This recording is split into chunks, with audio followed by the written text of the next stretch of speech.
What is up, everybody? How are we doing today? How's the audio? Blend deep with Knights of Malta, Opus Dei, and Monarch handlers that came out of Phoenix and other dirty clandestine services. Sing Laub. Yep. I know about John Sing Laub and Phyllis Schlafly. I will say I would be willing to expand on the Michael Flynn Opus Dei connections, because I know he's like extremely Catholic, but as far as like specifically tying him directly to Opus Dei, that is something that I have personally struggled with. So I would be down to get all of that information today.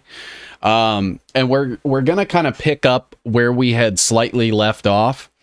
So for everyone that has been following, our last Lies and Ties were, we were going over some connections between Kleiner Perkins and the military industrial complex and how they sort of set up Silicon Valley. And I thought that today, while it does sort of pick up on the Mike Flynn network itself, through like Alvin Krongard and Eric Prince, sort of exploring how through like the late 80s and early 90s, they basically manipulated like seed funding and venture capital stuff to create a fake success story for a bunch of very carefully selected big tech companies. Hey, Seven, wish I knew your name. You got it. Allegedly, one of the Groypers is responsible for Grok's Mecha Hitler publicity stunt. What?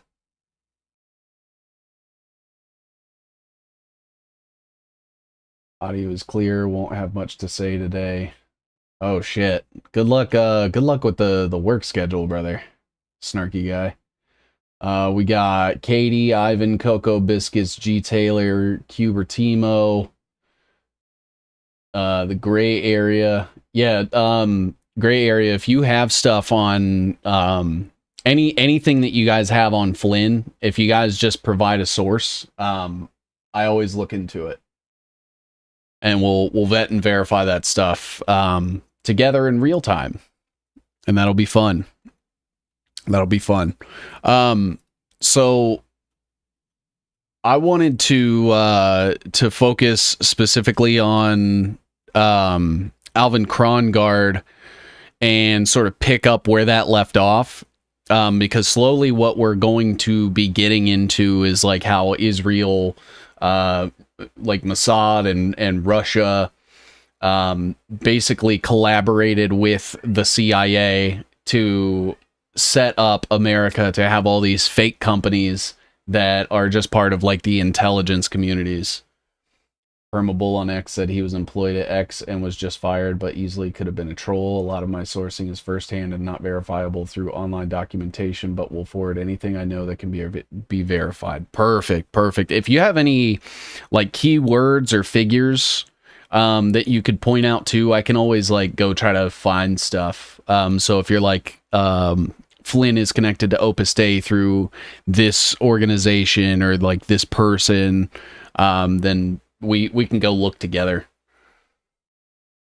I think what we'll do is there's actually this really good article that kind of covers a lot of Alvin Krongard's role. So the shell company is cornerstone of Zionism. Yep, absolutely. So I found this article that has a lot of information on it, and it's called How the CIA Underwrote Big Tech, a revealing interview with A.B. Krongard. And this came out a couple years ago, but it does a really good job of sort of diving in depth Alvin Krongard's role. And for people that don't know, the reason that is important is because Alvin Krongard was a figure in Eric Prince's life as he was growing up. They hunted together. And then essentially Alvin Krongard got a significant role at the CIA. And then eventually Eric Prince started Blackwater with money he got from his father selling the Prince Corporation to Johnson Controls. So he started Blackwater with that money, and then I think it was like 2-3 years later, they were getting CIA contracts out of Afghanistan. Opus Dei through McChrystal and Irish Mafia. Seymour Hersh had some on it, but was refuted from memory. So would it be Flynn and McChrystal then? Let me see what I can find.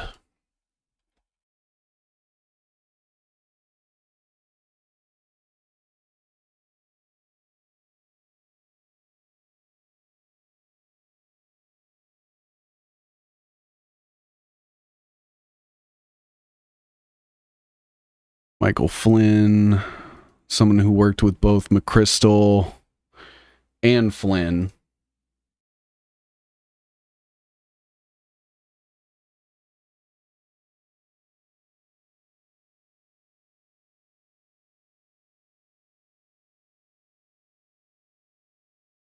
Flynn should be kept far away from power as humanly possible. At the Carnegie Endowment for International Peace, was a special advisor to General Stanley McChrystal, who worked very closely with Flynn in Afghanistan in 2009. A 14-year-old disruptive kid. That's hilarious.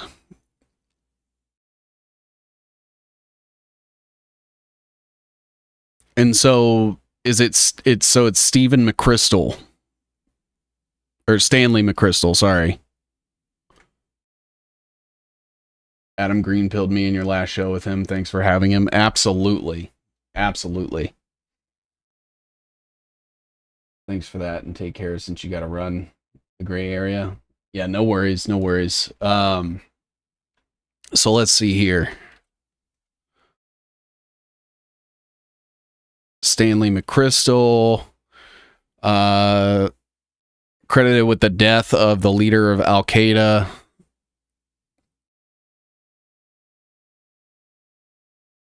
Received criticism for his alleged role in the cover-up of the Pat Tillman friendly fire incident. Robert Gates.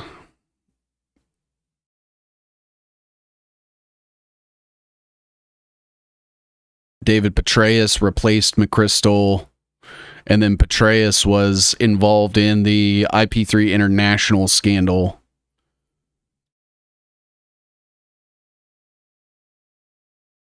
Intelligence and operation.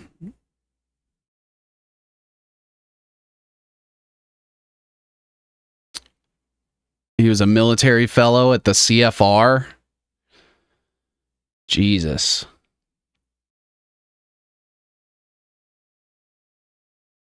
Joint Special Operations Command.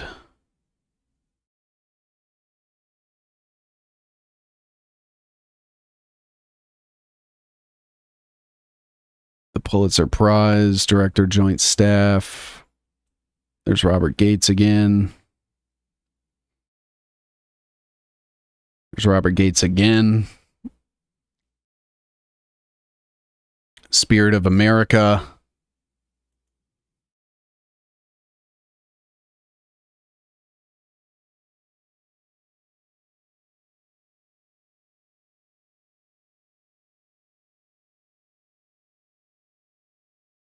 Okay, so he joined Spirit of America.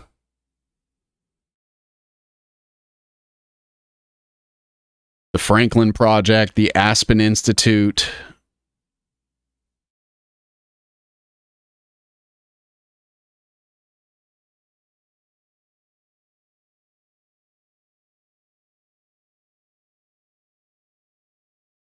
Jeez.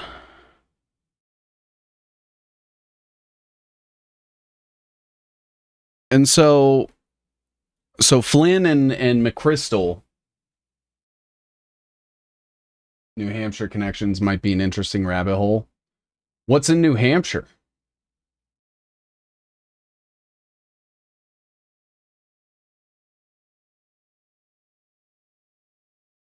All right, so we need to add Stanley McChrystal.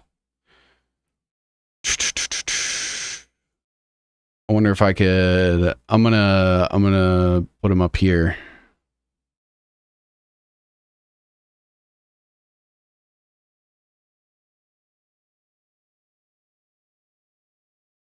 Stanley McChrystal. I didn't see where he was tied to Opus Dei, though. I'll have to probably narrow my search a little bit. The football star soldier who was murdered for blowing the whistle on war crimes in Iraq and Afghanistan. Yeah, I remember that guy. Yeah, apparently the friendly fire incident and the Stanley McChrystal guy was the reason that it was attempted to be covered up.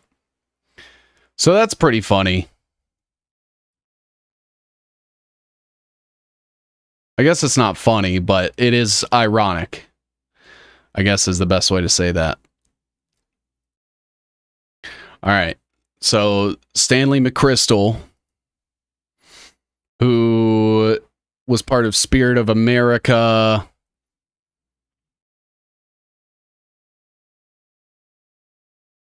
Was he also CIA? He was ISAF.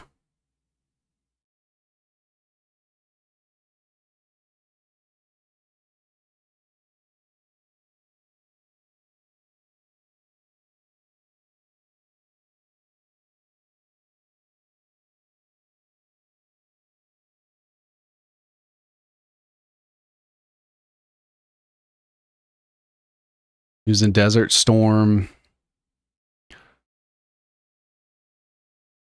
From June 2001 to July 2002, he was Chief of Staff of the Airborne Corps, including duty as Chief of Staff to a combined Joint Task Force 180, the headquarters formation contributed by the Airborne Corps to direct all Operation Enduring Freedom operations in Afghanistan. He commanded the JSOC. He was appointed to Fort Bragg.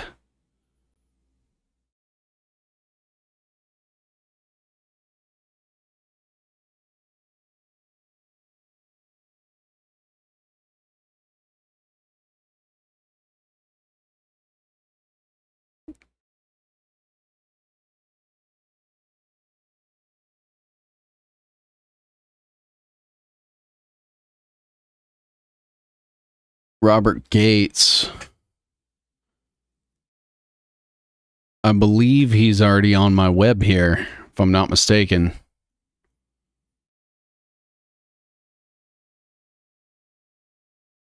Robert Gates.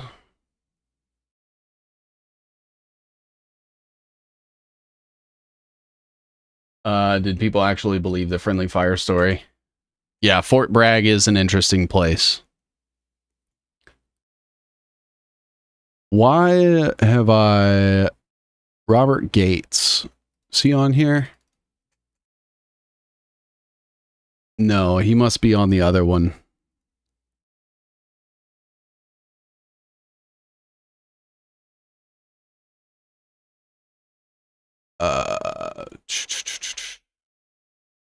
Robert Gates.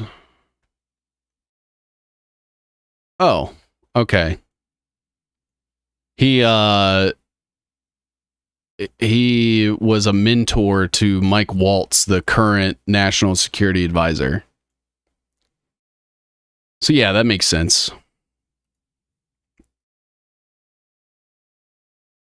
I was like, I know that I've listed that guy's name off before.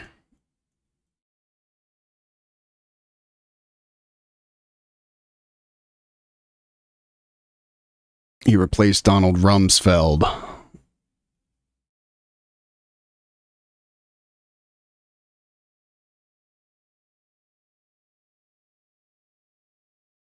And so was McChrystal appointed by Gates?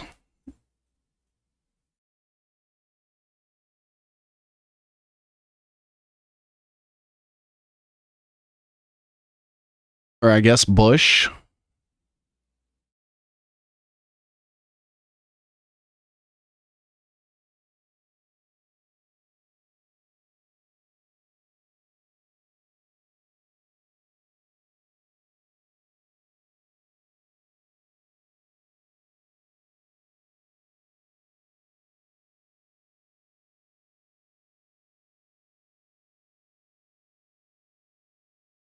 Yeah, who appointed him as to the joint staff? I'm assuming that had to be Bush, right?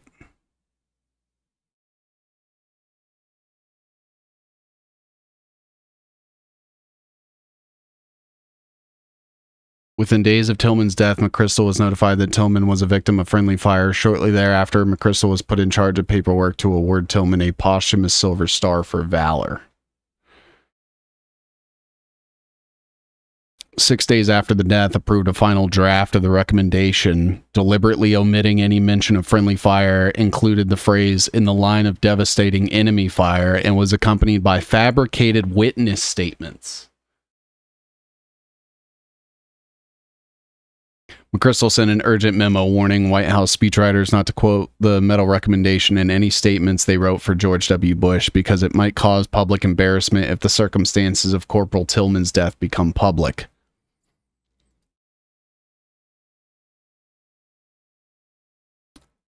Incredible. He was recommended for discipline by a Pentagon investigation, but the Army said no.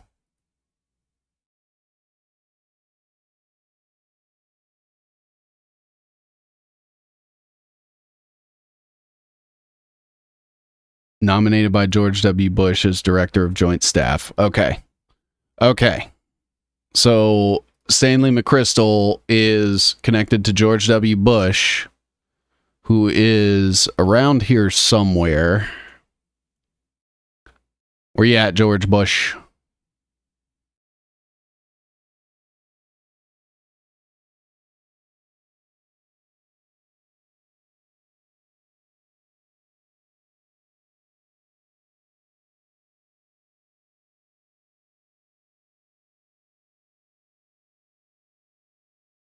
Maybe we can get away with it. We'll see.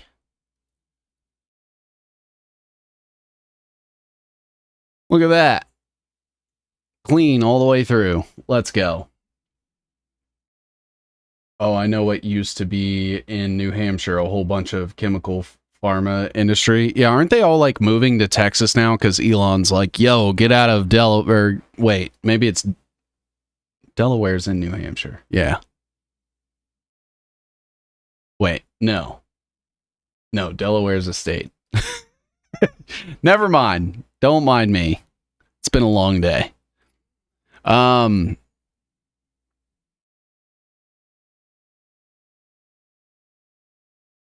Okay, so he's pretty close to Robert Gates then. I wonder what all those old buildings are doing now. More than likely what's going to happen is there's going to be some like big fire that burns them all down so that insurance companies can collect the money, and then that way they can buy out all the land super cheap and then develop it into a 15-minute city. That's probably what's going to happen.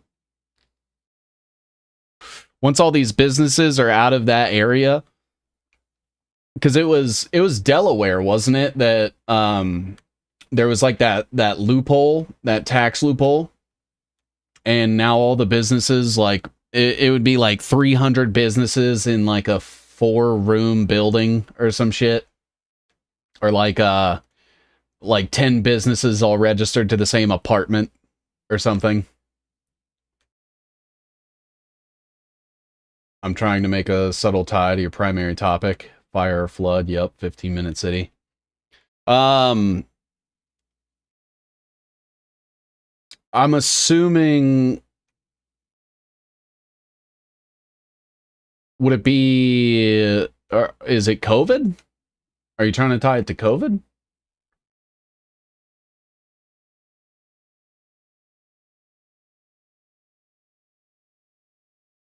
Robert Gates. Like, who made crack, right? Yeah, that's fair. That's fair.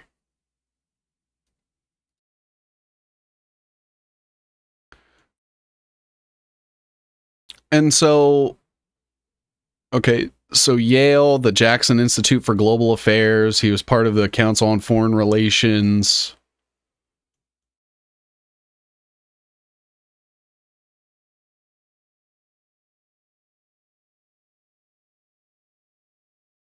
So he was CFR. No, the Fent thing. Oh, okay. Yeah. Okay, yeah, that makes sense. That makes sense. Yeah, fentanyl is the new crack. Just like Ronald Reagan, Trump needs his own drug epidemic. He needs his own medical pandemic. He needs an assassination attempt. He needs a strong right Christian base.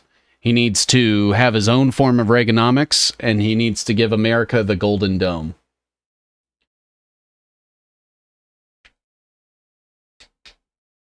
And that also makes me feel like Donald Trump is going to be the one that we get Project Blue beamed under, because Ronald Reagan said that there was going to be an alien invasion that is the reason that we unite as a one world government.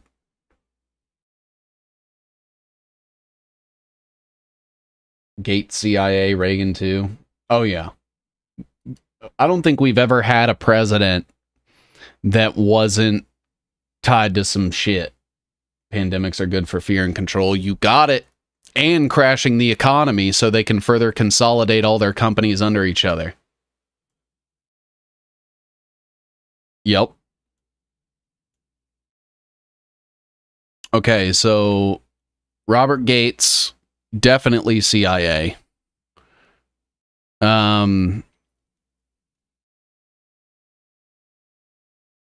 So we have Yale and the Jackson Institute for Global Affairs.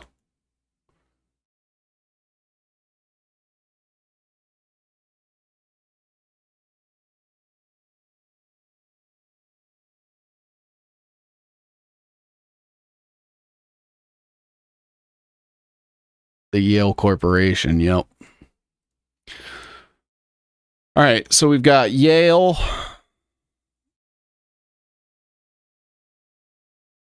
It's to the point now where if I try to like tie every person to their alma mater, it ends up getting so fucking messy.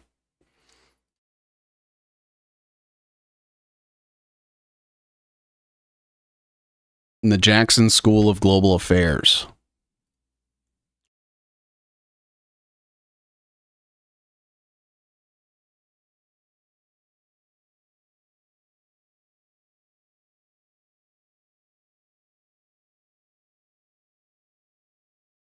Which is part of Yale.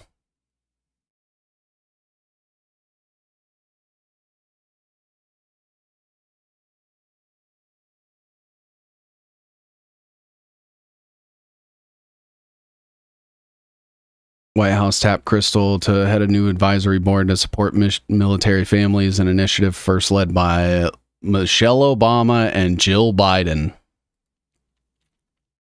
Now, why would Michelle Obama and Jill Biden decide to appoint a George W. Bush CIA guy?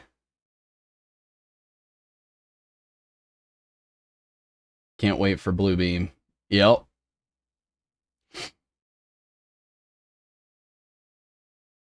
Okay, so he's chairman of the board of Siemens Government Technologies. Oh, boy.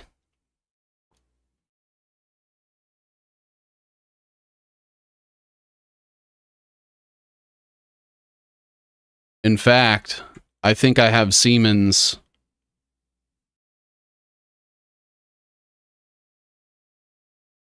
somewhere. Maybe it's on the other web.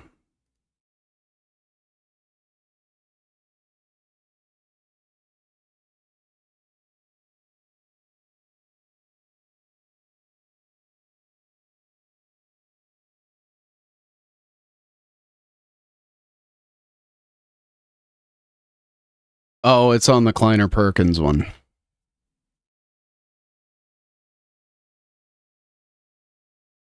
Microscan, Siemens.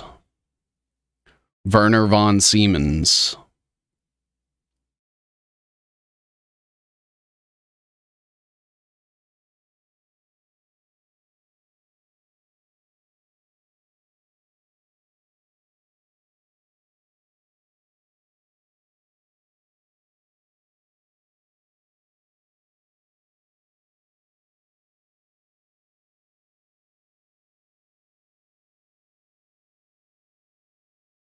I step away and come back to, I think I have Siemens somewhere. Yep. Goes back 30 plus years, the lies and manipulation plans. I would say that it goes back at least 100 years. How about the sale of Omniture to Adobe by Josh James and John Pistana? Truth is stranger than fiction at this point. Absolutely correct. I actually shared a post earlier that said the biggest hurdle to truth is the sheer amount of fucking context that makes everything so complicated that it takes so much context in order to catch someone up to speed, so that when you mention a company like Kleiner Perkins or Siemens or something, they're like, oh, I understand what that means. Right? You then have to explain what Siemens is, you have to explain what Kleiner Perkins is and how that came about. You have to explain all this shit just to make like a couple of connections.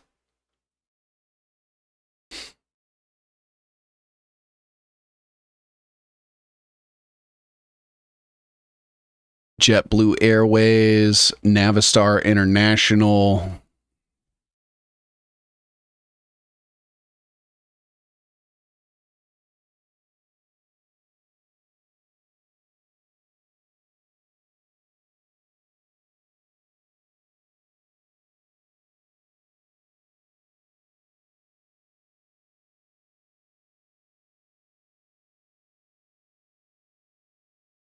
Oh, is it International Motors?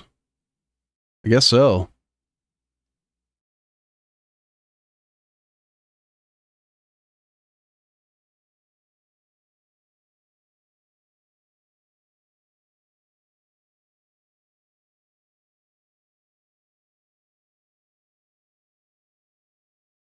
And so he sits on the board of both of these airline companies. I think it'd be interesting to see which jet companies were involved in 9/11. Siemens is the German GE, but bigger. I wish I could get home from work earlier. Sorry, Allison.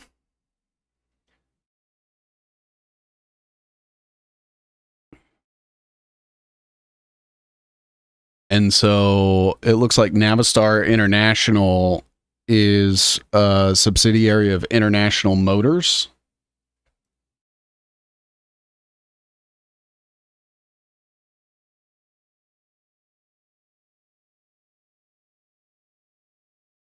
Established in 1986 as a successor to the International Harvester Company. Produces trucks under its own brand and buses under the IC Bus name. The company has been a subsidiary of Traton, the heavy vehicle division of the Volkswagen Group. Okay, so that's just Germany.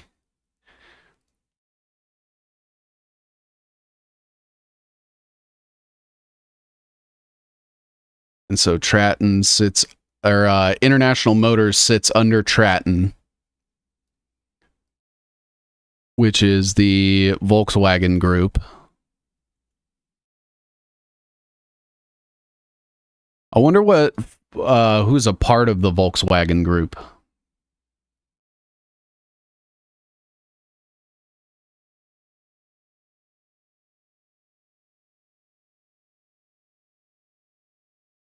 Guess that'd be yellow. Or no, it'd still be green because it's a for-profit. I like this kind of thing though, but like you said, it goes deep. Yes. I wonder what Seven Seas thinks about these white nationalist channels. I think that all forms of collectivism are weaponized against the individual, and that white nationalism is just another way to divide people so that we don't collectivize against the powers that be. I think that they also do an excellent job giving the ADL and other organizations like that all of the power and justification in the world to pull the bullshit censorship that they do. And while they think that being edgy and posting AI generated images of Hitler are doing anything for their cause, I would argue that it in fact hurts not only them, but everybody else that wants to practice free speech by proxy by embolstering these companies that censor and label certain movements and causes as hate groups. So I see them as the sowing the chaos so that the government can restore order, because they're, I mean, just like everything else, I think they're an extremist group. I do think that there is like an active and coordinated effort to weaponize minorities against the white race. But I don't think that blaming the gun for the crime is the smartest way to go about that. You know, the government and intelligence agencies and all of these think tanks and shit are the reason that all of these things are happening. So like the systemic importing of immigrants is not the immigrants' fault, right? It is all of these companies that will get a list of 300 immigrants to 5,000 immigrants, fill that list because they are financially getting incentivized to import them systemically, and that's what causes mass importation or immigration.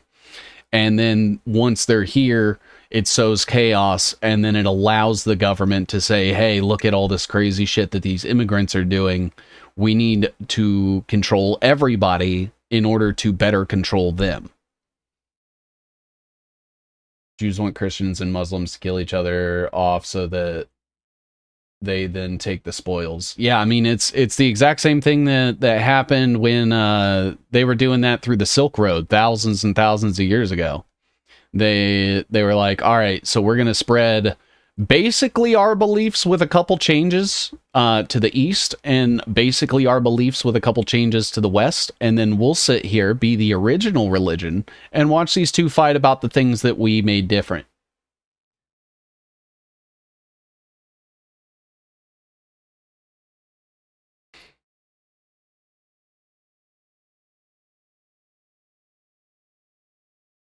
So I'm looking at who's in charge of this.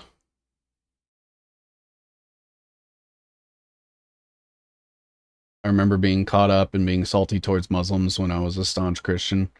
That's it. That's it. They create the dichotomy, which basically gives you a list of characteristics that you're expected to have. And if you don't meet that criteria, then that dichotomy is weaponized against you until you conform. And I mean, the same people that were pushing anti-Islamic rhetoric when we were in the Afghanistan and Iraq, like war on terror, are the exact same people who push the white nationalist Christian agenda. So Eric Prince, Mike Flynn, all those people. That's another reason why I stepped away, besides waking up to everything. It doesn't sit right. Yeah. And that's my thing too, is like, if people want to have a religion, I don't think that there's anything wrong with that. It's when the religion begins to instruct you on how to live your life and telling you what to do and telling other people what to do and expectations you should have for them. That's where I see religion is like problematic. So like institutional religions, like the Vatican and even the whatever the fuck the Dalai Lama is a part of. Like the same problem that I have with the Vatican is the same problem that I have with like the Dalai Lama shit. The Dalai Lama is basically like the religious pawn of China and the Chinese Communist Party.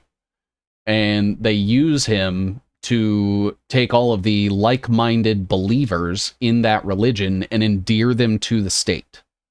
And I think that's what happens with every other religion also. Religion is for the low IQ. Yeah. Divinity comes from within. That's kind of my belief system is I think that there is something that connects all of us together. And that is the reason that we have like empathy and compassion with each other. And, you know, at the end of the day, I guess you could say that it's just humanity. And I think that that is what I would consider like God, I guess. I don't think it's a person. I think there's something intrinsic in us that makes us like social creatures and have guilt and all of these things. And I think that that is what spirituality is even. And when you start to basically personify it and make it into this thing that has opinions and rules and agendas and shit, that's when I start to feel like it is weaponized against you. That's just my opinion. So, do with that what you will, but they emotionally manipulate people so bad, it's why they use many blacks flaying around, spazzing out, dancing and shit. Easy. Yep. You already know. So was JetBlue one of the flights that got hijacked during 9/11? Made a profit during the sharp downturn in airline travel following the September 11th attacks. Was put on hold. Interesting.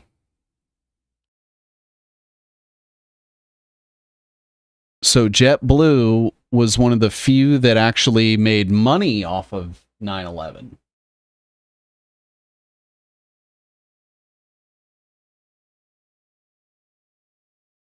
That's really interesting.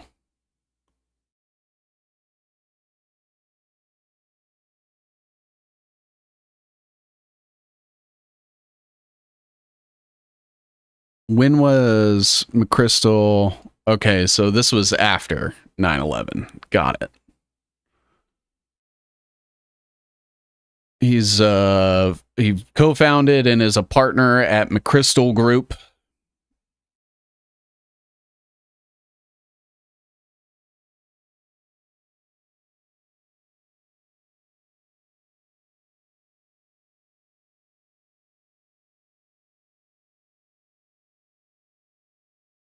Well said, and hi from Australia. Good eye, mate. Good eye, Mike. 9/11 was just United and AA. I didn't know JetBlue existed in 2001. Apparently it did.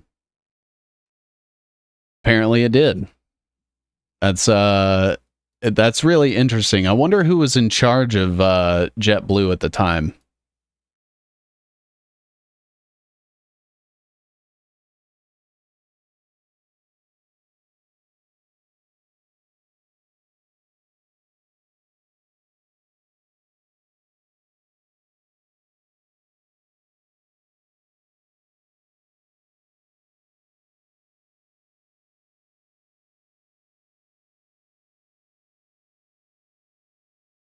Former chairman of the board. So it was David Neeleman, Robin Hayes, and David Barger. Well, let's look. Oh, he became a citizen of Cyprus. You know who else is out of Cyprus? Eric Schmidt. JetBlue Ventures.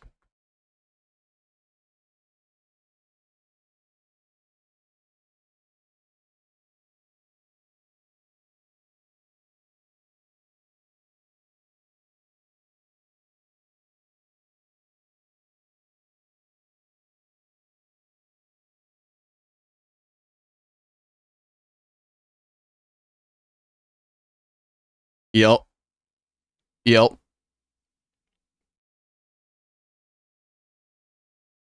Assumed the helm of Morris Ayers as president when it was acquired. He worked for 5 months on their executive planning committee.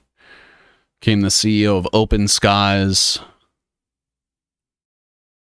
Acquired by Hewlett Packard. At the same time, he helped found 2 new airlines, WestJet and New Air, which later became JetBlue.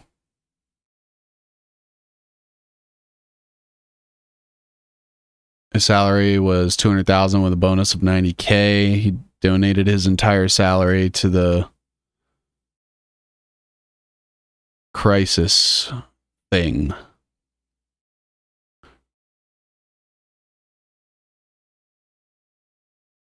Funded a study by John Ioannidis.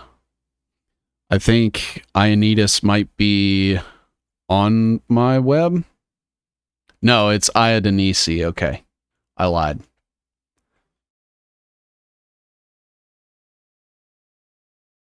So they are claiming Cyprus in their greater Israel. That's wild. Yeah. Yeah. Yeah, for those that don't know,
hello? There we go. Okay. For some reason, microphone disconnected. Neeleman, a member of the Church of Latter-day Saints, served in Brazil when he was 19.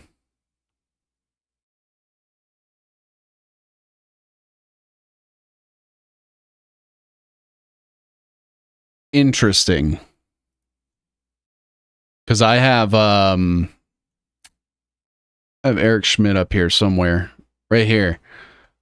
Eric Schmidt, citizen of Cyprus.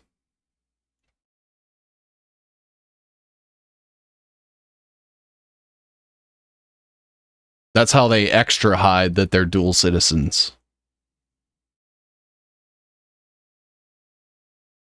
Oh, and this is the JetBlue guy.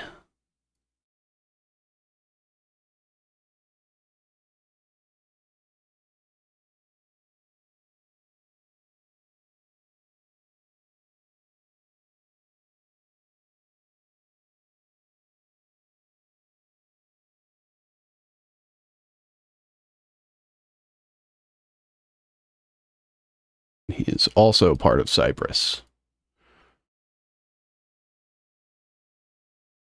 He's founded 5 commercial airlines. Jesus fuck.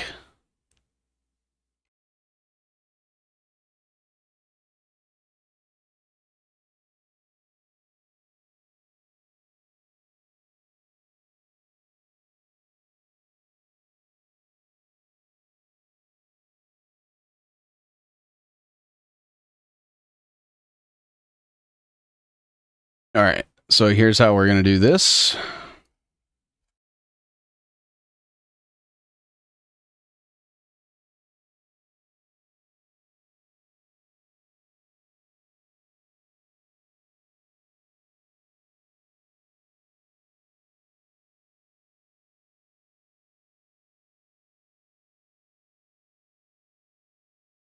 You have JetBlue, Azul, Brazilian Airlines.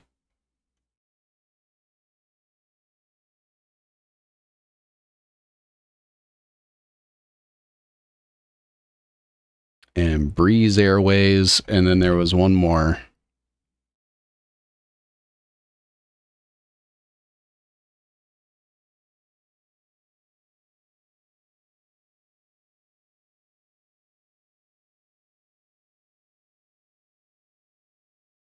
And it's called TAP Air Portugal.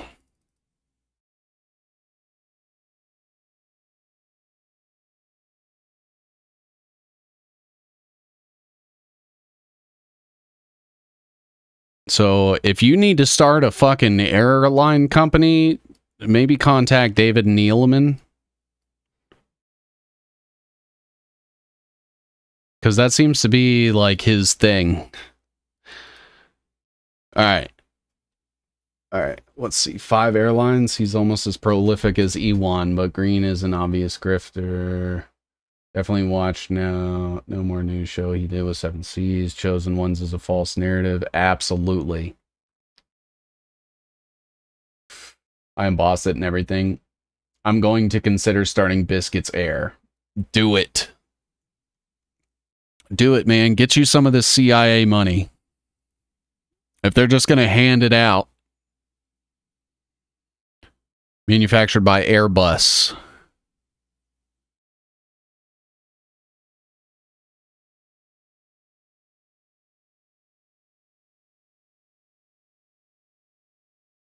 The fuck is the Star Alliance?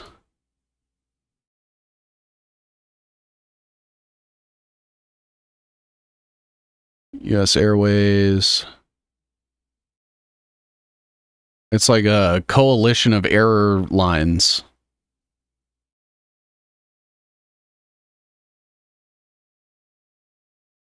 Who joined first? Air Canada. US.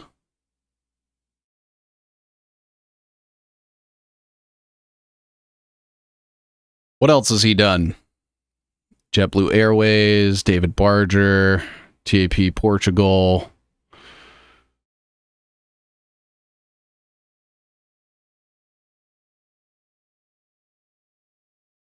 One of the founders of American health care company Health Equity.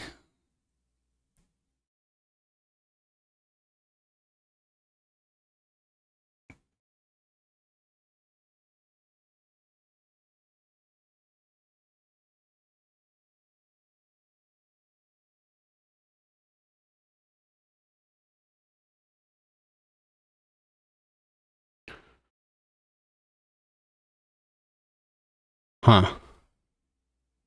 Scott Cutler. Do we know a Cutler? I know a Scott Pressler. That's like bachelor level knowledge. What is?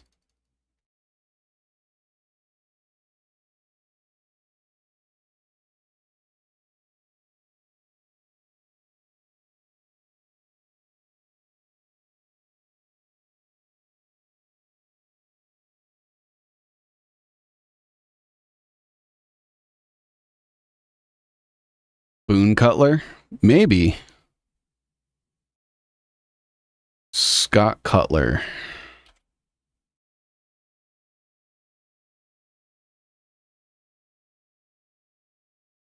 business executive. Cutler was previously CEO at StockX. Executive Vice President and head of global listings at the New York Stock Exchange. And an executive at eBay.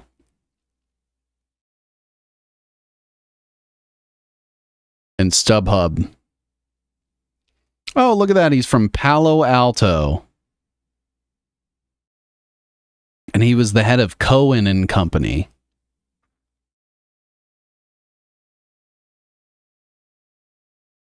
Council of the Americas.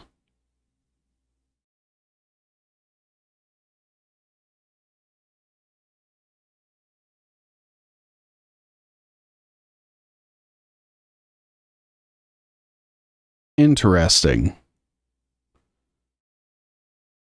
So there's StockX, there's the New York Stock Exchange, which I guess a lot of people don't know that that's like a company.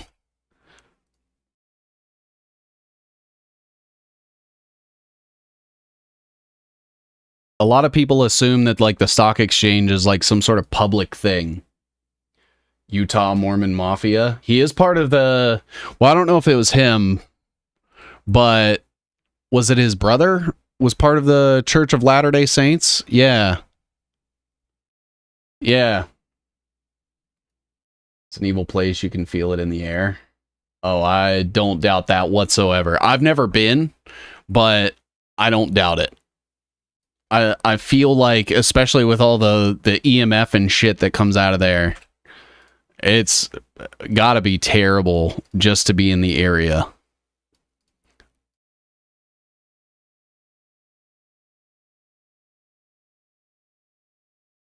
Yeah, Utah is horrible as shit. That's what I've heard. I've heard it's good if you're starting like a tech startup or a crypto company. And that's about it.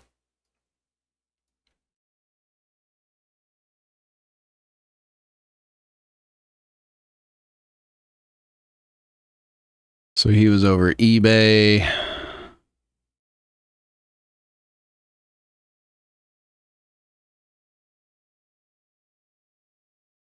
And StubHub.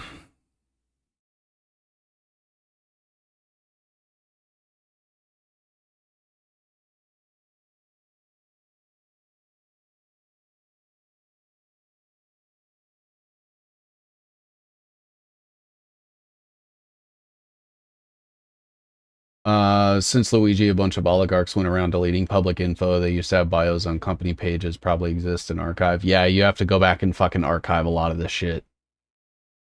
Everyone changed top chat to live chat. Good call. There you are. I had to turn on all messages to see you. I lived in the area in Redwood City. It has expanded across the wild peninsula. Place sucks now. What a tangled web we weave. Oh, man. If you only knew.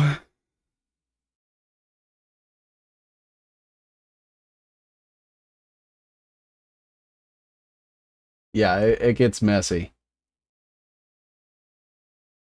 And then see, with the New York Stock Exchange, I feel like I need to bring in the stuff from the Trump web. That's like Richard Sprecher and shit.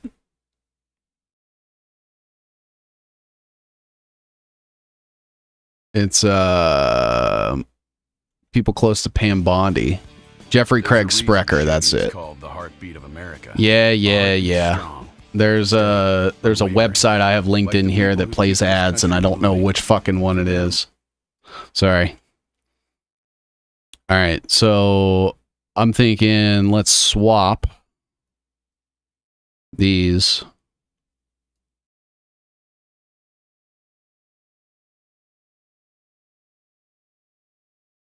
Like this. Oh.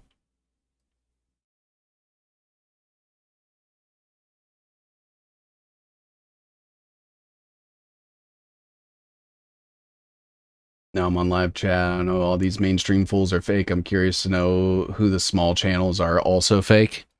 That is kind of difficult because there's not a lot of like public information that ties all these people together. Usually because their name or some shit, like they're not able to be like easily identified.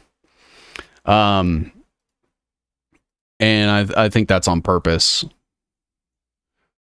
All right, so we have Jeffrey Craig Sprecher and Kelly Loeffler. They were both part of the congressional insider trading shit.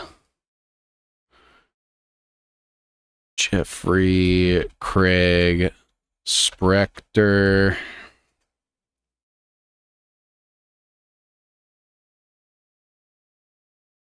Who is married to Kelly Loeffler, who is Trump's current Small Business Administration person.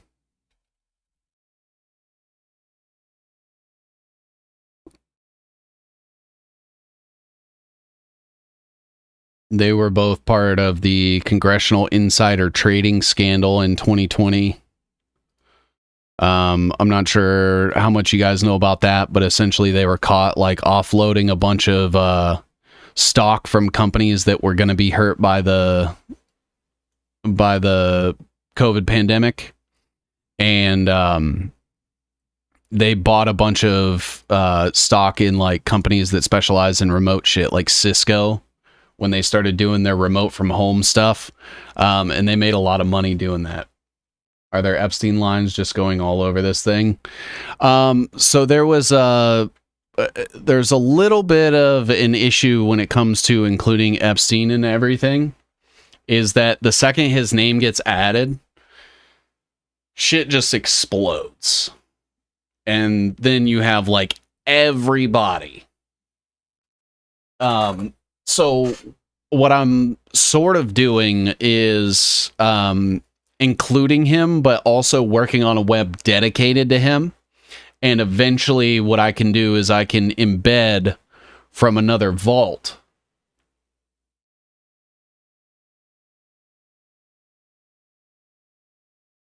Thank you for proving Mike Flynn is Michael Aquino. Well, they aren't exactly the same person, but they might as well be.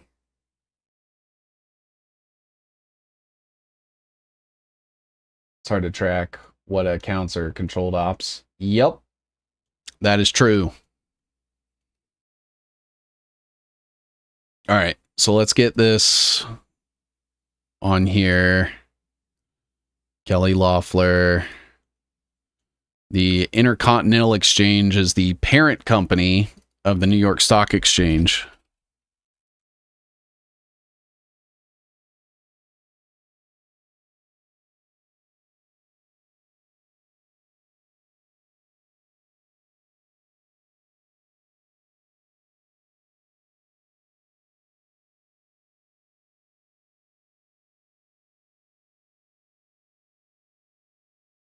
Maybe I'll put this here. And this is important because it ties into Pam Bondi. And here's how. So you have the Intercontinental Exchange that owns this company that was called Black Knight. They were called something else before that, but I don't remember what it was. But I'll break it down for you guys here in just a second. Right? And so that's what it was. So they used to be called Lender Processing Services, or the other way around. Give me 1 second and I'll figure that out.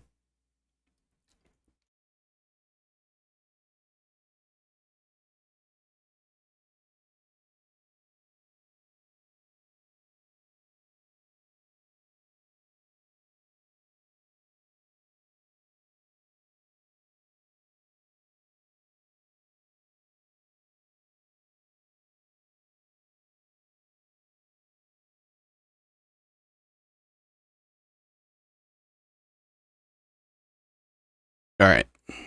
All right. All right. So I'm about to spin you guys a yarn. that involves Pam Bondi. Only America's most dependable truck. I hate it. In every Chevy truck, like every Chevy driver, dependability comes standard. And now, during the Chevy 4th of July I hate sales it. event, What is it? Can get 0% financing plus an additional $1,000 bonus cash. It's not that. It's not that. Let's drive. Was that it? I think that was it. All right. Awesome. So, hold on. I'm going to undo it so I can bring back the other attachments I had going. So, we have this right here. New York Times article. Pam Bondi to speak before a group with ties to Scientology. So this has to do with her ties to Scientology, because when she was coming up, she got donated to by a bunch of like Scientology centric things. And it was multiples. Now what happened with Linder Processing Services? So they were operating, and they were found involved with this thing that ended up being called the robo-signing scandal. And they were essentially taking mortgages, and they were pre-filling out some of the clauses and things in the agreements to the point where it would be signed like signature would be what was signed on the line that the person was supposed to sign. And so you had like all of these things that were agreed to before the person ever even got the contract, and they were essentially like guided to not notice those things so that specific clauses could then be used to foreclose against these people. Have you looked into how many of these people are connected to Genentech? That is actually something I was hoping we could get to today, because I do absolutely have Genentech on here, and that is something that I still have to explore more. There it is. Hambricht and Quist through William Perry, who William Perry was DARPA. And he was involved with Genentech, and that's where you also get like Alvin Krongard's Alex Brown and Sons, and the Carlyle Group, and Hambricht and Quist were. So all of these big tech companies got funding from those: Apple, Microsoft, Amazon, Nvidia, Broadcom, Oracle, Adobe, Qualcomm. All of them were invested by one or both. I make moonshine and music, neither are fake or gay. Hell yeah. But yeah, if you want to look into Genentech together, I would be more than happy to do that, because I just kind of left it right there. I know there's like a bunch of good information out there, and I want to make sure that I map it out correctly and I understand it. So I'm always down to explore it. So back to this robo-signing scandal. So the robo-signing scandal obviously ended up, leading to a lot of unnecessary foreclosures that hurt a lot of people.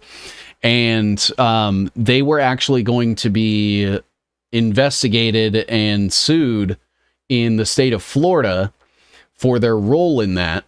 And then Pam Bondi becomes AG and basically pressures them to tank the case. And so Linder Processing Services then changes its name to Black Knight, all while being owned by the guy that owns the fucking stock exchange.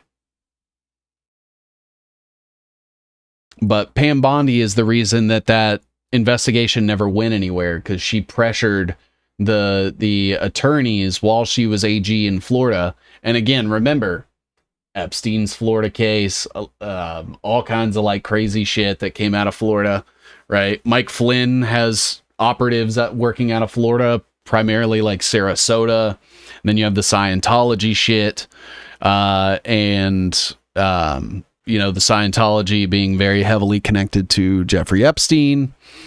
And that is how Pam Bondi is connected to all of this shit. Pam Bondi. And that's why we'll never get the Epstein files from her.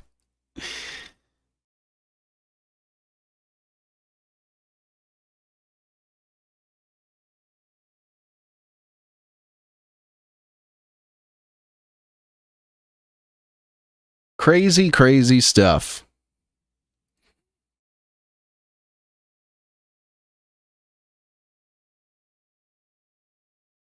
Appointed a securities lawyer at an international law firm out of Palo Alto, huh?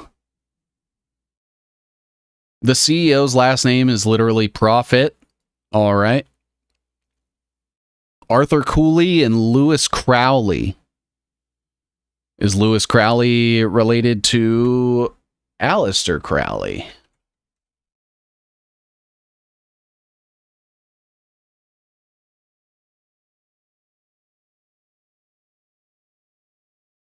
Draper, Gaither, and Anderson formed Ratium and National Semiconductor.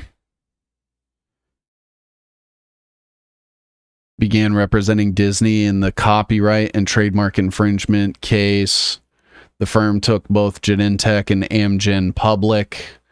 Oh. Okay. So Cooley LLP is the company that took Genentech public. Interesting.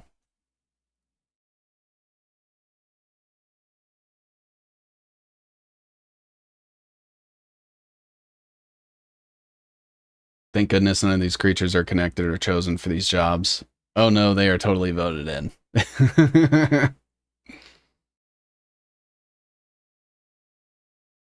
Sorry. Recently, last few months, 2025, flip against U.S. citizens, or is he being handled, or was he always mostly not a good guy? It gets confusing to me. Donald Trump has never been a good person. He has never been on your side. His father was beholden to Zionists. His uncle was part of the military industrial complex. Donald Trump in the 80s got bailed out by the Rothschilds and worked and was mentored by Roy Cohn. His daughter is married to the best friend of Netanyahu. So yeah, Donald Trump has never been on our side.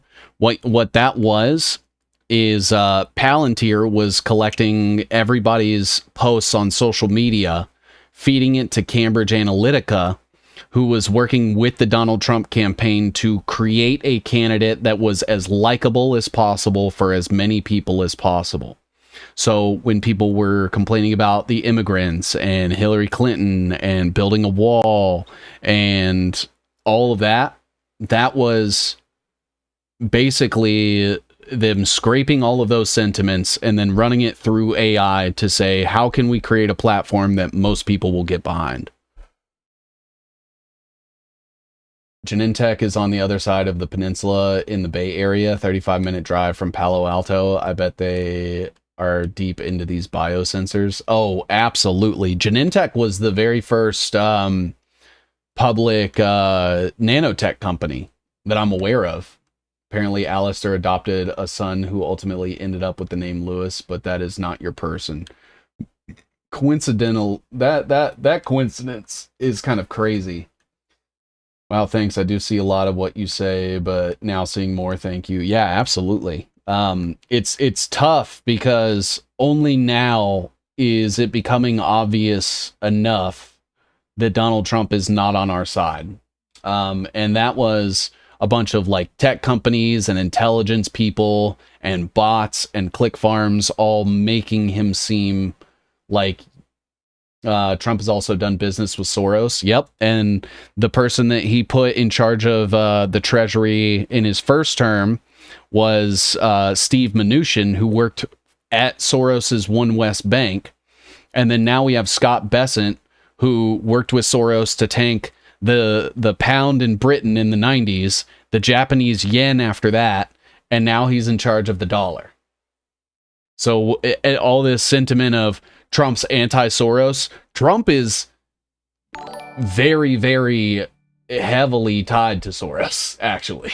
Yeah, Operation Warp Speed, proving mind control is real. I think it's only real because people are retarded.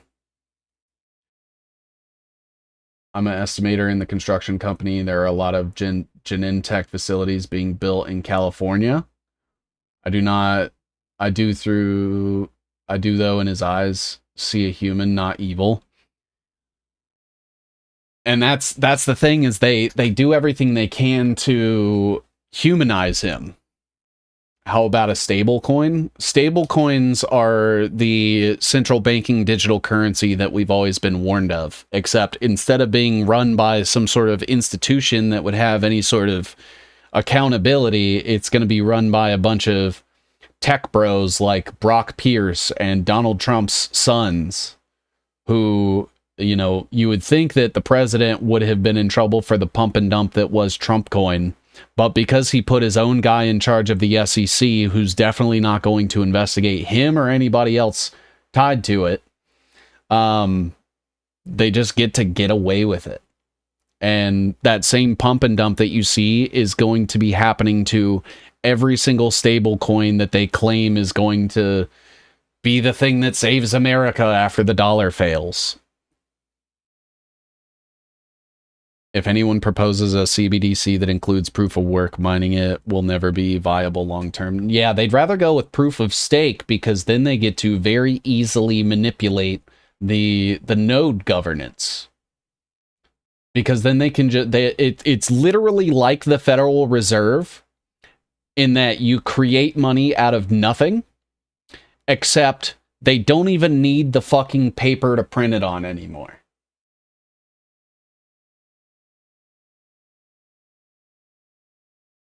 That's why Ethereum went proof of stake, because it's way easier for them to just throw their billions of dollars in and take over the network.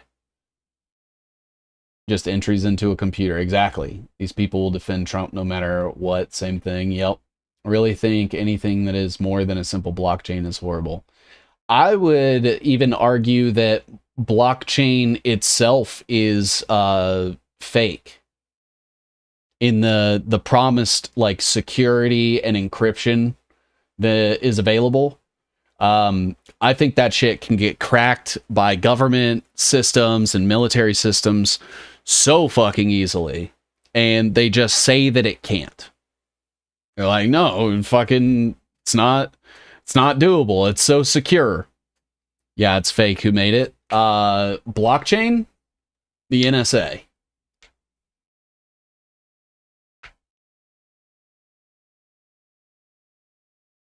Blockchain is worthless when there is no open peer network, and when there is, it is subject to 50% attacks and other things. And that's the thing too, right? Is it doesn't matter where, like, how your crypto is coded, because they'll find a way. Whether that's, oh, well, I have a protocol that limits the amount of coins that can be held by a single wallet. Cool. They'll just make 1,000 wallets and take it over that way. Well, a certain wallet can't hold X amount. Cool. They'll do the same fucking thing. And then what they do is they pour unlimited money in so that they then control not only the buying and selling, so the dips and the gains in the market, but also, where it comes to crypto, most of it relies on the governance of all of these seemingly decentralized nodes that are all holders. And so if you saturate it with the amount of tokens you own or the amount of wallets that you own, it is so fucking easy for people with unlimited money to subvert any cryptocurrency whatsoever, regardless of the governance structure. And you're fucked when the grid goes down. Exactly. It's so funny because I put out a post one day that said, find me a crypto that doesn't need electricity or the internet to run. And I said, I'll wait.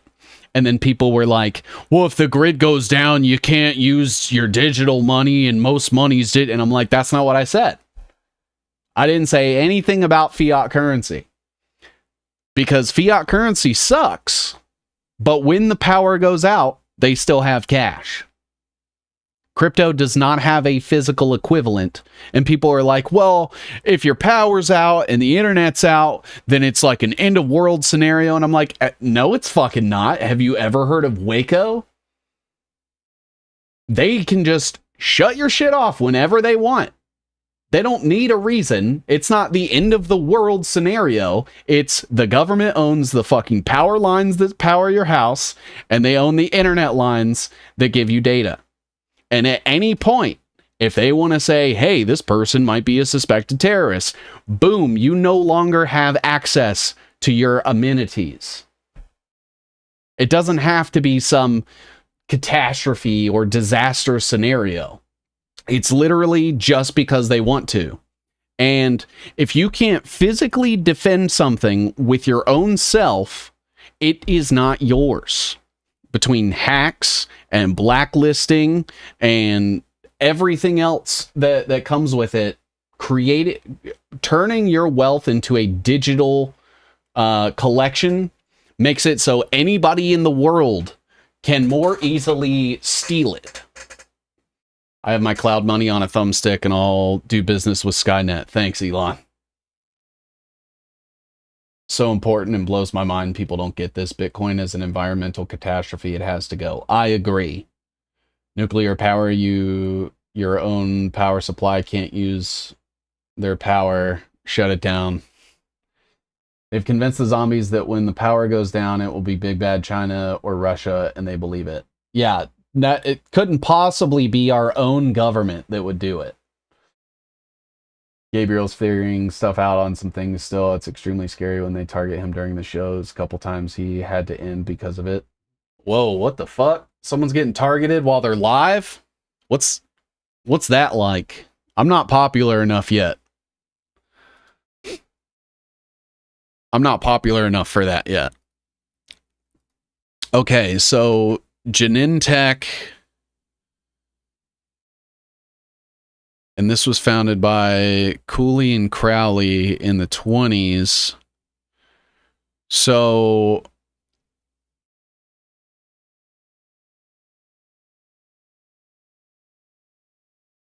facilitated the IPO of Qualcomm and Nvidia.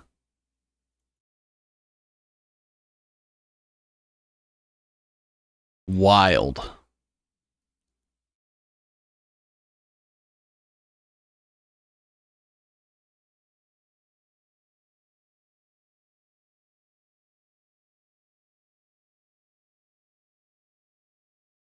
This is an insane thing to think, because this Cooley LLP did IPOs for Qualcomm, which is the #1 chip manufacturer for all smartphones in America.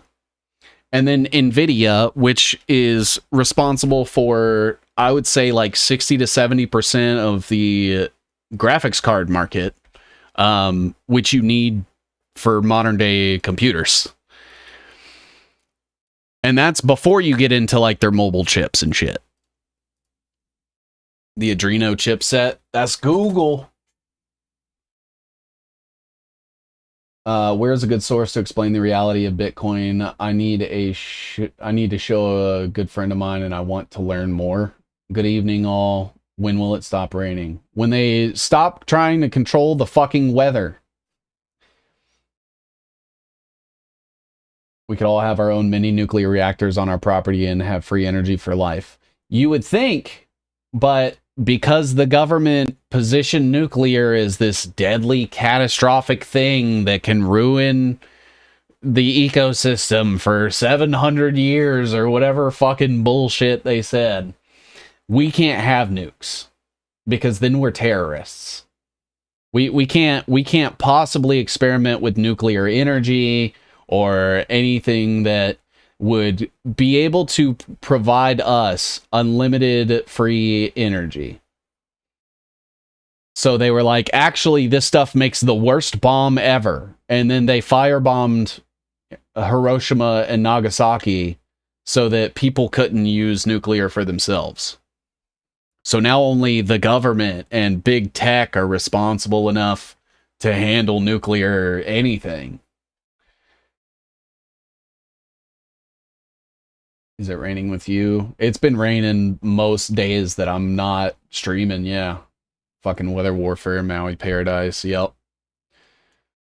Commercial production of net energy prototype.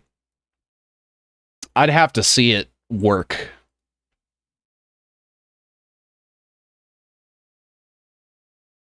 Because I am very skeptical of the free energy shit. Just because there's so much money to be made in claiming that you have it.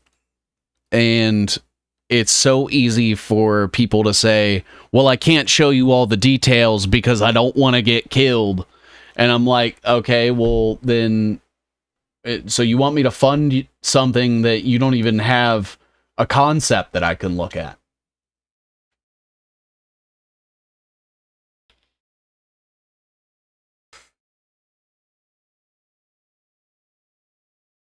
Our friend works in underwater construction, and he says yes for an egg-sized nuclear power, but where do you dispose of it when it's done? I mean, you would think that they could just set up some sort of service that takes it out like trash.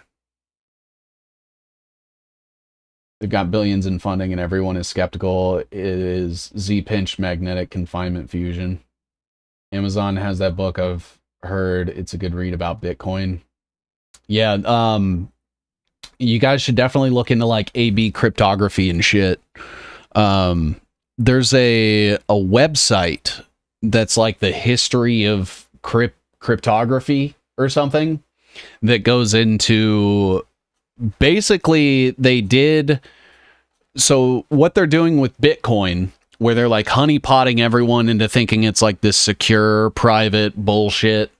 Right, they did the same thing with cipher encodings in like war communications, and so this company created these cipher machines and sold it to all the major companies during the world wars.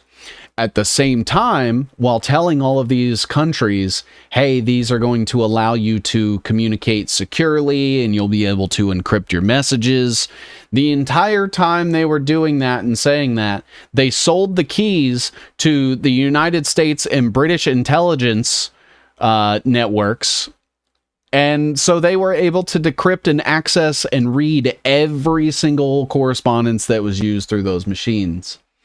That company would later go on to work very closely with the NSA to create the SHA-256 encryption that they use for Bitcoin. And what do they say? It's unhackable. People can't look into it. It's private. Meanwhile, the government has the fucking keys. And they can see all of that shit. Galen Windsor says it's not waste, but they just bury it in mountains and says it's contaminated for thousands of years. That and who controls the access points to the internet to access crypto. Yeah. And who controls the off-ramps. And who owns most of the coins. All of these coins like Solana, Ripple, Tether, all those ones that they're claiming are like the stable coins are just being run by people that are connected to Epstein and the CIA and DARPA and all that shit. Like it's literally the intelligence agencies doing the Federal Reserve 2.0, but instead of it all going to the World Bank, it's going to all the people that are in the network, so they can just basically cut out the middleman and directly enrich themselves for being the pawns of the global agenda.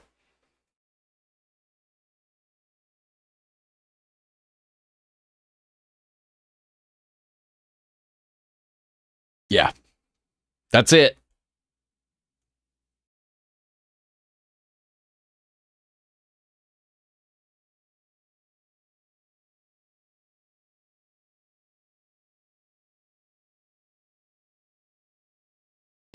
Crypto is Jekyll Island 2.0 Great Depression reset. Yep. Exactly. It's been happening there forever. The downwinders from the plant have been being affected since I was little. Oh, downwinders. Wait, what? Are you guys speaking Portuguese in my fucking chat? I can't speak Portuguese. All is fake. Yep. Sure is.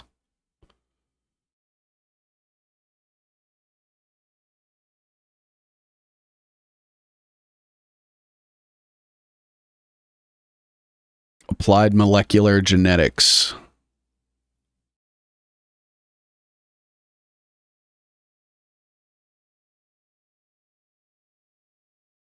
I'm trying to see if there's any purple links. AstraZeneca.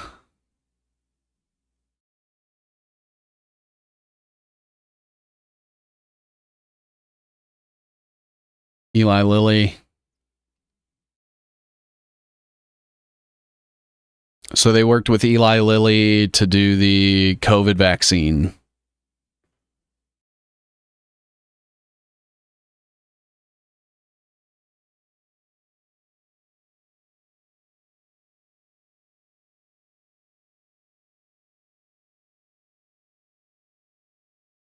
They were the first ones involved in the COVID testing and shit like that. Horizon Therapeutics.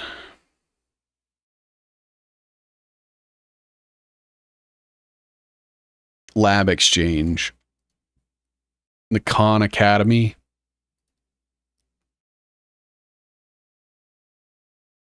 What's this say? Maritide.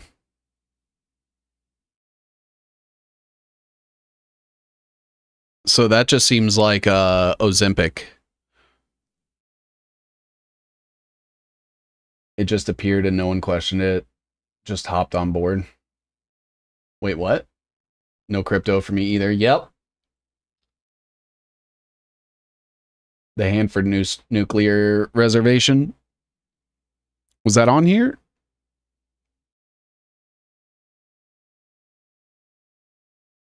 What is this?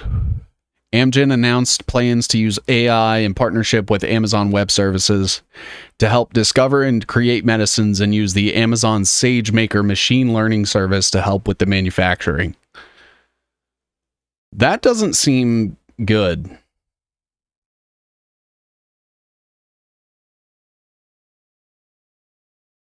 Cytokinetics.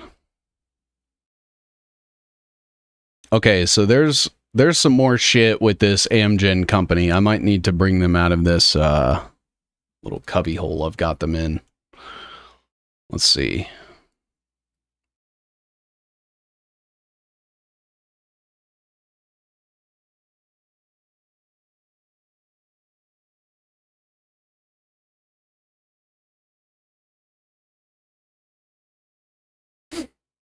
And we do still need to get back to Genentech too.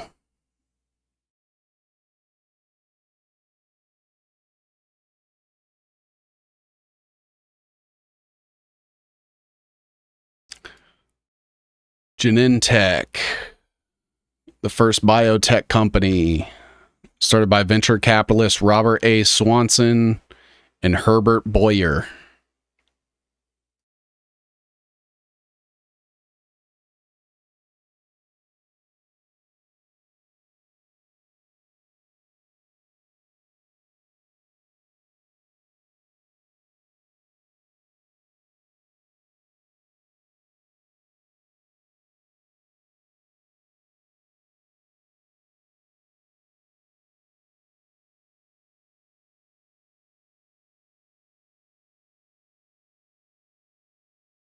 As if the capitalists don't have enough now, they have to steal rain. Oh yeah, water is gonna end up becoming a privilege.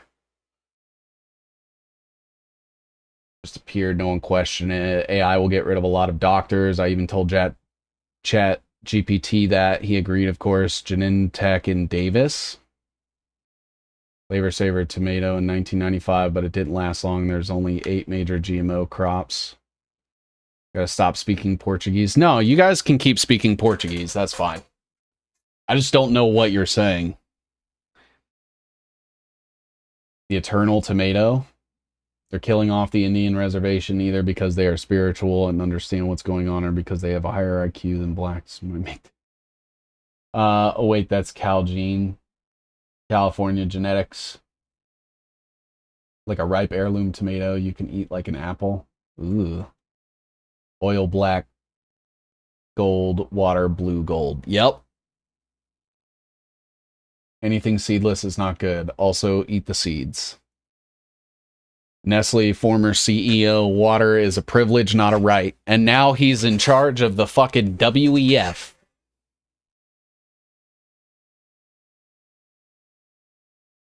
Now he's in charge of the WEF. And so, oh, of course he's from fucking MIT. Who the fuck isn't from fucking MIT? Where's it at? Up there. Let's see. Shrink this. That was more for like a visual aid. All right. So we got the DCI, George Tenet, and Georgetown. MIT, fucking Trump's uncle was MIT. Fucking Anita Goel was MIT. Fucking Jeffrey Epstein donated to MIT. Fucking Georges Doriot was MIT. Who else? Carl Taylor Compton was MIT. You know who else is MIT? Thomas fucking Massey. Sergey Brin.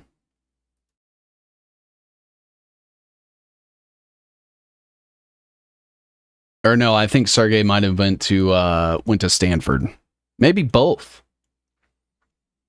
None of it will save us when things get really bad. I even have gold and silver, and I realize just how worthless that even is. Well, that's the thing, right? Like, at the end of the day, what are the things people can't do without? Food, water, shelter. BlackRock bought up most of the houses. Nestle owns most of the water. Well, them and who are those people out of California? I forget their name already.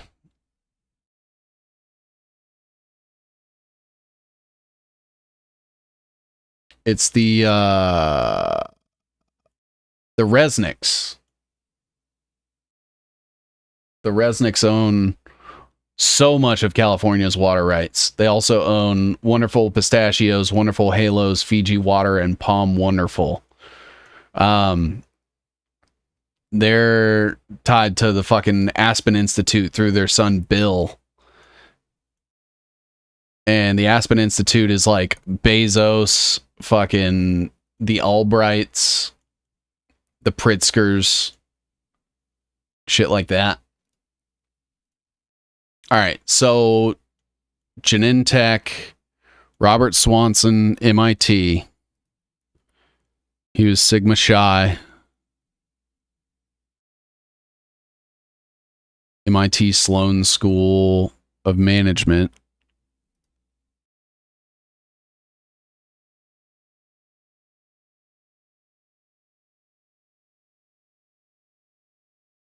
Is this the Sloan Foundation?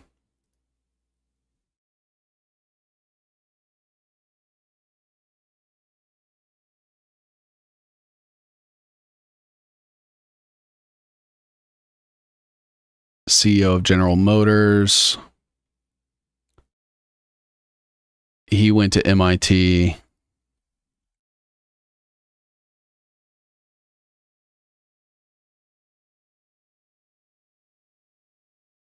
The Alfred P. Sloan Foundation.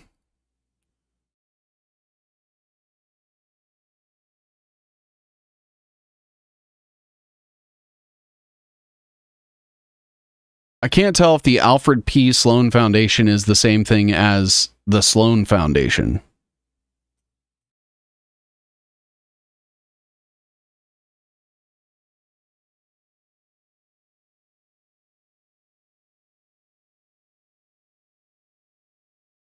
I'm guessing it has to be, right?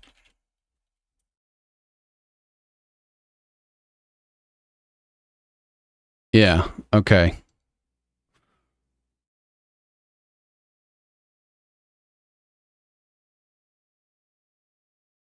So he's also tied to the Sloan shit, which, who was it? Carl Taylor Compton, I believe, was the other person tied to the Sloan Foundation. Yeah. Okay. I don't know how I'm going to make that work.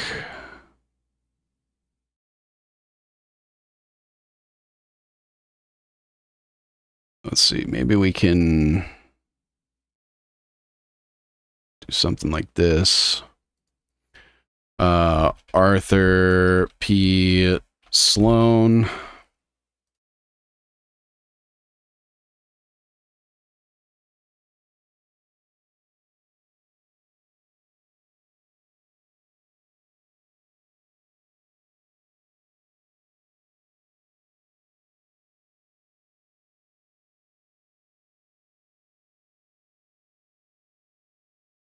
Okay. So Arthur P. Sloan. Sloan Fellowship.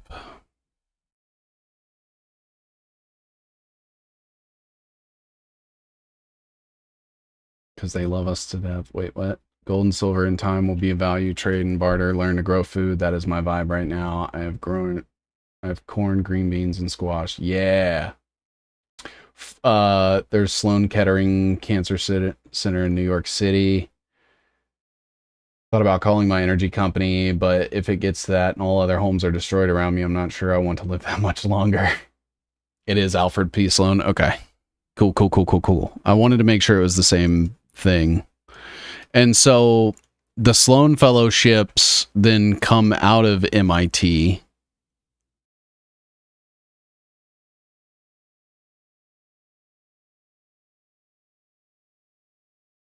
Where Robert Swanson was a fellow.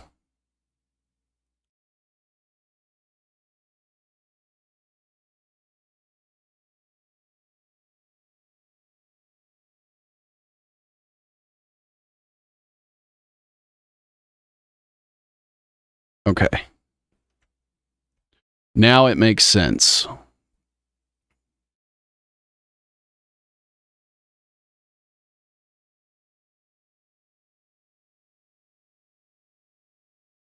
And there's also Qualcomm. So how do we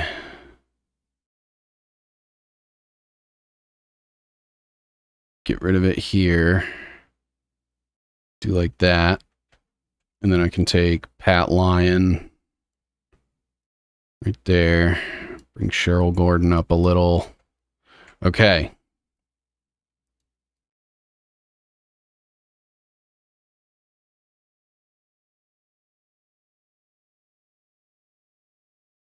Get irritated from the ignorance to get a dumb meter. Oh yeah, fuck that. If you can opt out of it, do it. Shit's gonna get weird at some point. Maybe we don't see it in our lifetime. I don't know. I think we're gonna see a lot of it in our lifetime. Sloan worked with Hitler too. And so Sloan was General Motors, and then you had the Ford Foundation, and then you had the Rockefeller Foundation, and all of them were going in on people from the American Research and Development Corporation. And they all three decided to invest in Carl Taylor Compton, who was the guy that mentored Donald Trump's uncle.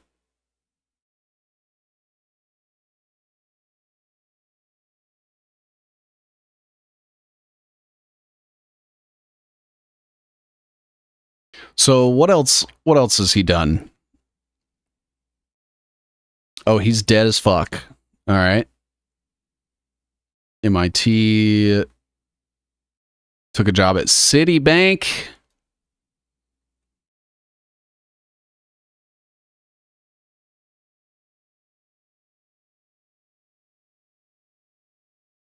Is still Swanson, yeah.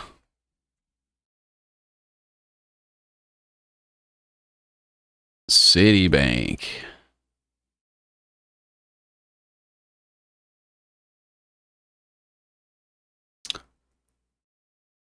Oh, he worked with Eugene Kleiner. Holy shit. Okay. All right. All right.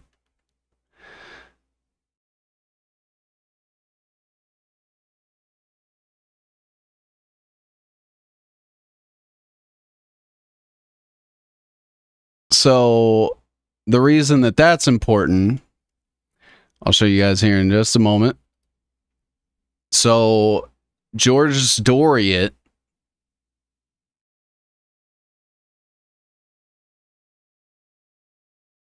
holy shit. Okay, hold on. I'll show you guys why that's important.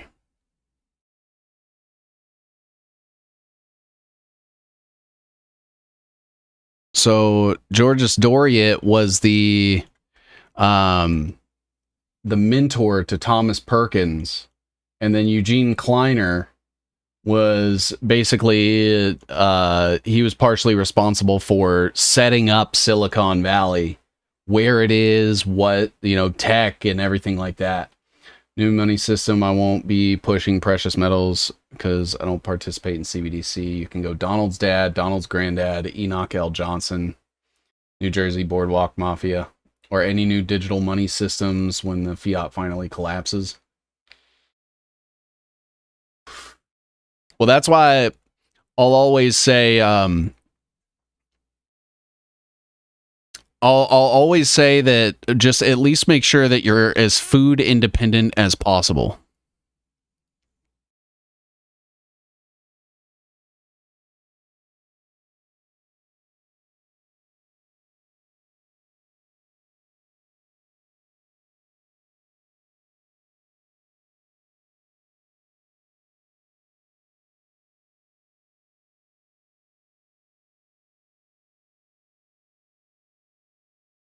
Thomas Perkins.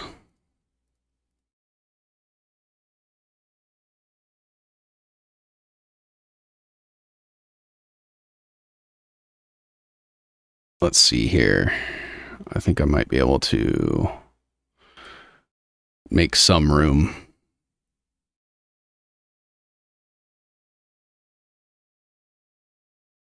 Alex Karp might have to come on the other side here.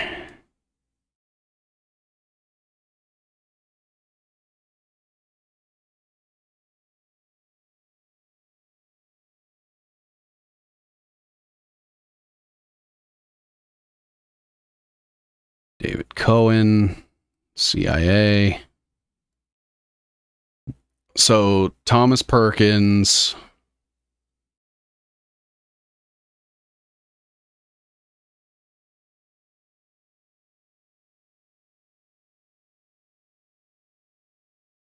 Kleiner Perkins.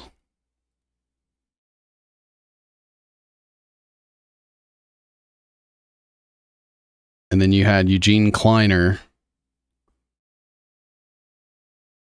who worked with Robert Swanson. So Robert Swanson was part of Kleiner Perkins.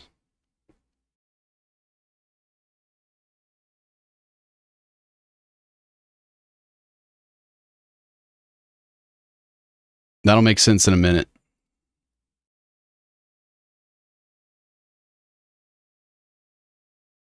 With Eugene Kleiner.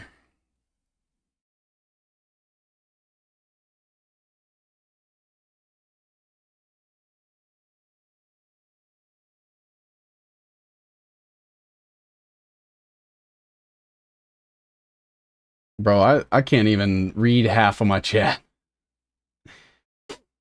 Keep enough money in the bank to pay bills and that's it. Yep. COVID, the greatest fraud of all times. I would say that the EMF cover-up that they are using COVID for is the greatest cover-up of all time, because they're basically microwaving us to death, but because they need it to do all of this digital surveillance and AI bullshit and internet and everything they use to spy on us, that it'll never get investigated. So we will continue to be slowly microwaved to death because it's too inconvenient for them to dismantle their fucking surveillance system for our well-being. And I think what you'll see eventually is, in the same way that they got protections for big pharma, I think it will come a time where big tech is going to be shielded from liability for EMF exposure. I don't think we're at the point yet where enough people understand that that's what's happening for it to be an issue. I'm hypersensitive to EMFs and it's a living hell. I kind of feel like I am as well. Like anytime I go to an event that has like a lot of people there, I always come back and I'm sick as fuck for days. And I think it's because there's so many phones in such a concentrated area that it's causing me to get sick. And that's my belief. I think every time I come back from a big event where there's a lot of people, I always end up sick as fuck. And it's always because I'm surrounded by fucking smartphones.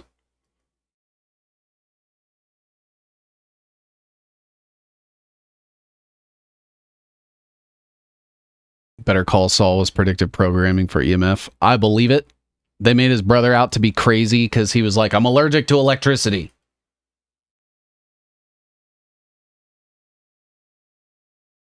All right, so we need to... So I have some stuff on Eugene Kleiner here. That's basically how Silicon Valley got started. So how am I going to do this? Let's do this. I'm going to take everything. Disconnect, disconnect, disconnect, disconnect, disconnect. Amazon.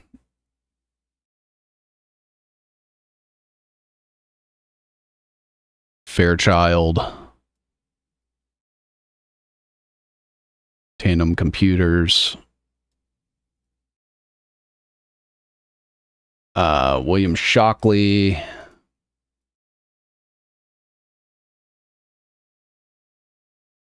The Shockley Semiconductor Lab.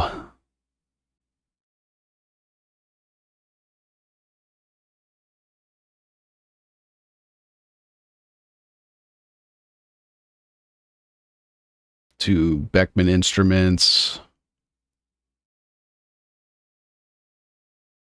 Beckman Instruments helped set up the Apollo guidance system, allegedly, which was NASA, and the Ames Research Center is also important because that was set up by Vannevar Bush, who was basically the guy that was like, hey, we're spending way too much military money on just bombs. We need to start weaponizing science and technology. And that all happened under FDR. And FDR was like, fucking run it. And they did.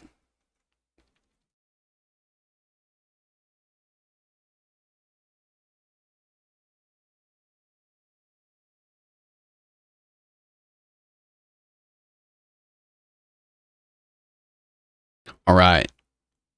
So he was working with fucking Eugene Kleiner. And Eugene Kleiner was a Citicorp executive also.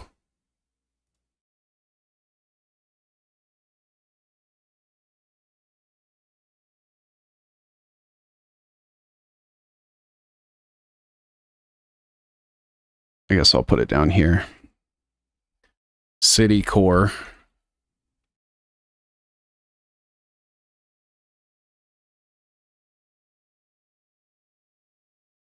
Which owns Citibank. And so Swanson was also an executive at Citicorp, where he worked with Eugene Kleiner of Kleiner Perkins. Holy shit. Okay. Now, how do I get... Because I need to get Thomas Kleiner out here, too.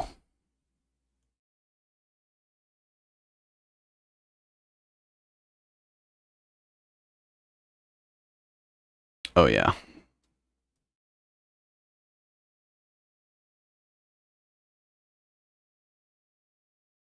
There we go.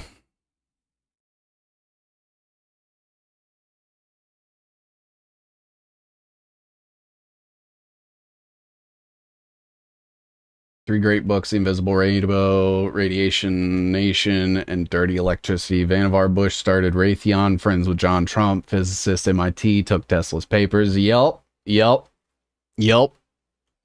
Absolutely.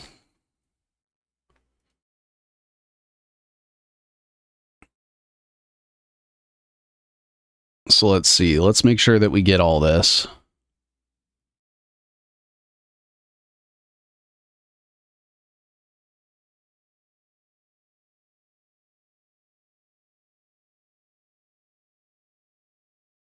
And so all of this was Vannevar Bush.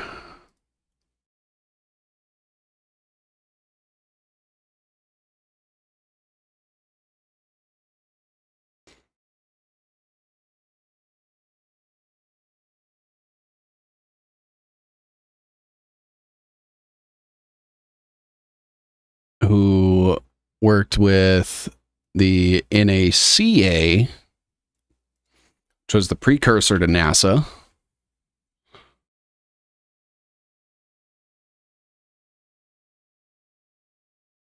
And helped also establish the Ames Research Center that is NASA HQ, essentially. He was part of this shit. So the Office of Scientific Research and Development, that was kind of like what started the, hey, let's make the military about science and shit. That was all done under FDR. Who also had the Council of National Defense. The S1 Executive Committee also came out of that, which was the precursor to the Manhattan Project. So let's see here.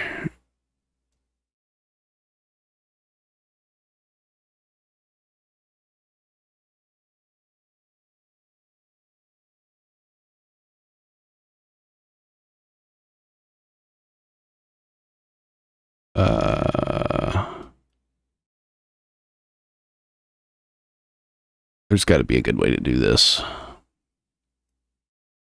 Maybe like that.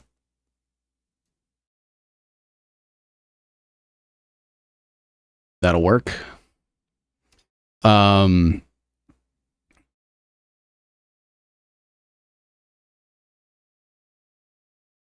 three great books. That's when I started to feel it with the release of 4G. I moved to a rural area. Whenever I head down to the hill to Roseville to visit my mom, I feel like shit for a week. Yeah. Just subbed. I got here from the Nephilim Death Squad show earlier. What's up, OP Jeff? Welcome to the shit show.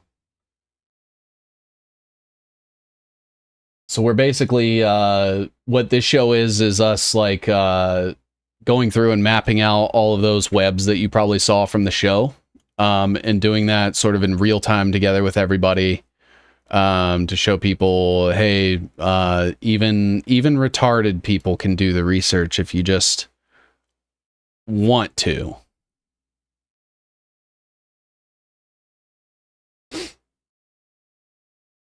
Arthur Furstenberg died earlier this year. Read his Invisible Rainbow. My Google phone shoots out 3 times more EMFs than my non-Google phone. What I'd really like to do is, I want to get an EMF reader and I want to go around to different parts of my town and my area, and I want to measure it. And so like I want to measure my room, by my computer, away from my computer, measure my phone with and without a charging cable connected.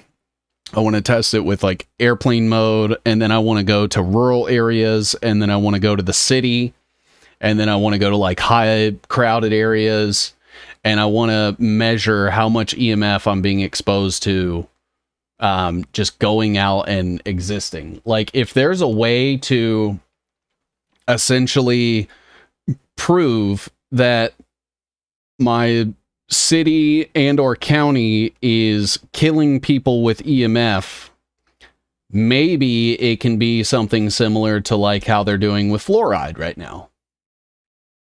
My EMF reader only went to up to 11 gigahertz, so couldn't tell if 5G was getting above that, but usually didn't back when I had it.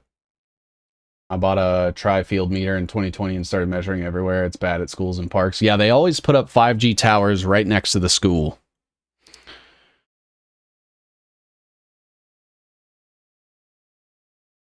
They do that on purpose. It's the same shit they do with like religion and politics. They get them early. Get them early. When they don't know any better.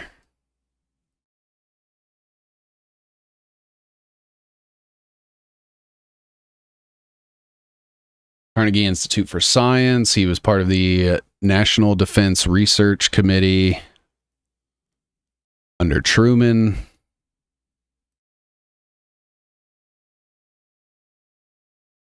And then someone already mentioned it, but he was tied to General Electric and Raytheon.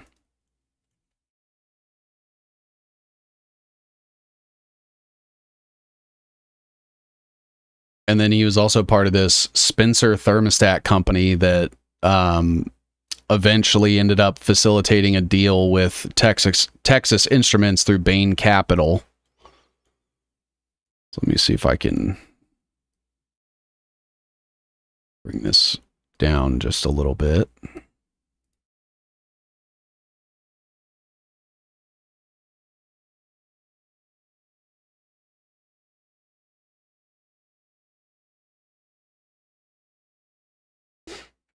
My EMF reader goes crazy when I turn on my microwave. Notice the symbol at the center turned. Yep. Toxicologist Diedrich Klinghardt says 4 things affect your pineal tuning: fluoride, injections, EMF, and glyphosate from GMOs. I would also include blue light. I think blue light is way more damaging than we are told. Now, that's just my opinion, because I don't have proof, but there's people smarter than me that do. In kindergarten class, I had to swish the pink fluoride for 60 seconds daily. Dude, my girlfriend says the same thing. She was like, did you ever have to do the fluoride swishes? And I was like, what the fuck are you talking about? And apparently just at her school, it was like, hey, it's fluoride o'clock. They'd come around and just give you a little cup full of fluoride. Use the OF light bulbs. Yeah, they have made it illegal to manufacture fluorescent bulbs anymore. Everything has to be LEDs so that it includes that blue light.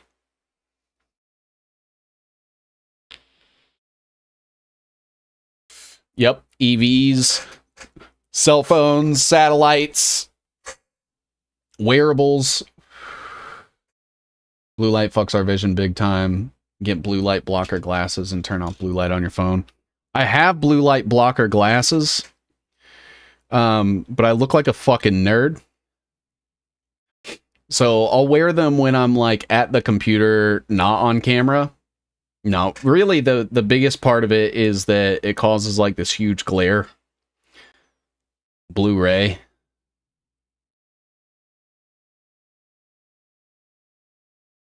These are my blue light glasses. Bluetooth. I would wear these, but sometimes when I like look up, you can see the big ass fucking light. I mean, I'll wear them, but it feels really weird going from not wearing glasses to wearing glasses. Orange lens, you can literally see all the aluminum being sprayed. Polarized UV, E and S is what you really want. These things came with a tester that had a blue laser that you could shine through them, and it had like a white card that you could hold behind it and see that it blocked the laser.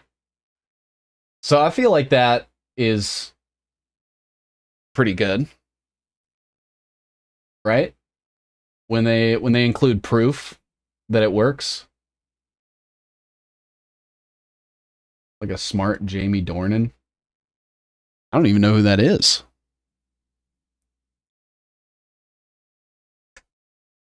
Okay.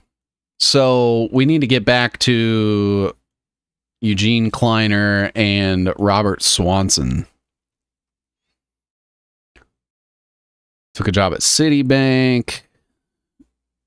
Cetus. As an associate, spent a lot of time and effort attempting to convince to pursue genetic recombination interests. His interest in the technology had been piqued with a lunch with famed science Donald Glasser. Used to take such. Kleiner Perkins parted ways with the company.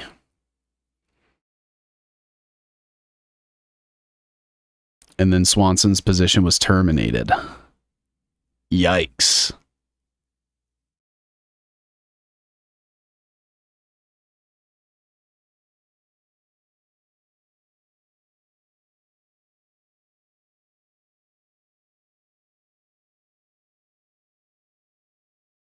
Kleiner Perkins invested in Genentech.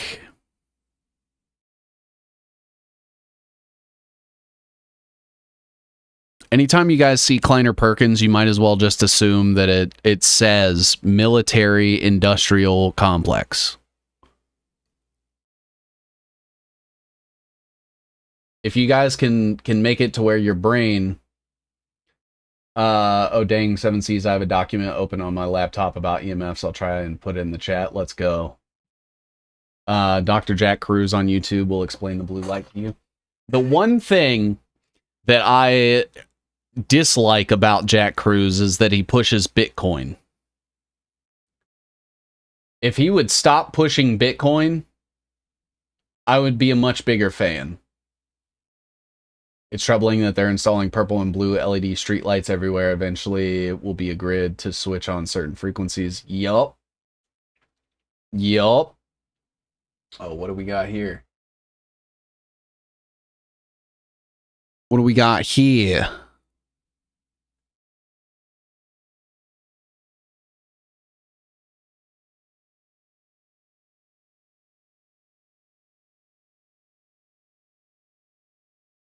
Subject to extreme bias. Yeah, most of the studies are funded by telecom companies. So like AT&T and Verizon and shit. Look up Blue Block's brand glasses. They're awesome. Will do. Will do. Yeah, we shower and bathe in the fluoride too, so I don't know how we get away. You gotta filter it, man. Got to get you a fluoride filter. You also got a filter for like chlorine and other heavy metals and shit. Debilitating headaches, nerve and muscle pain, autism, tumors, cancer, heart arrhythmias, and heart attacks.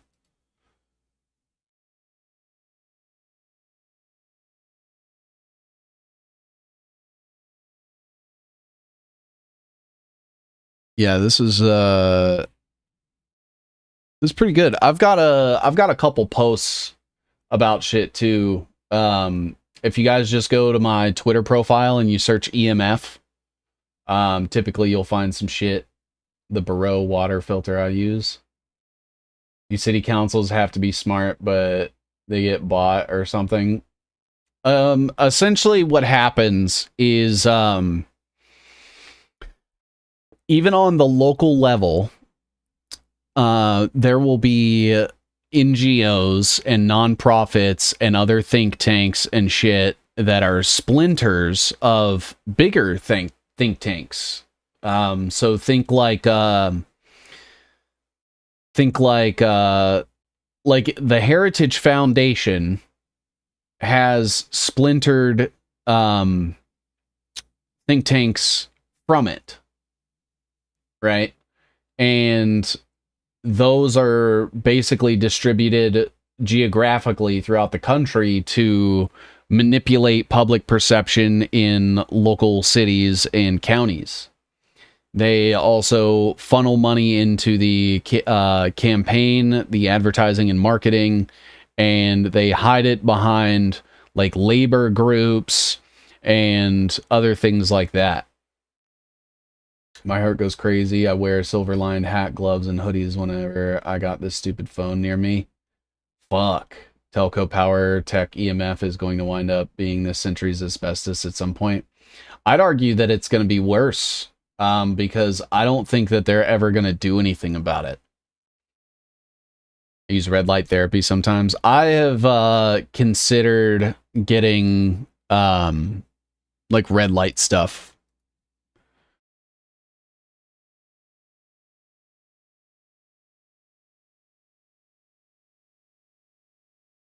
Created the legal entity Genentech, 100,000. The somatostatin.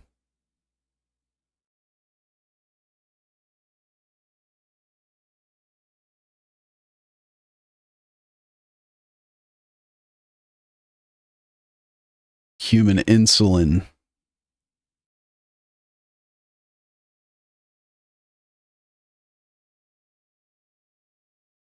Eli Lilly.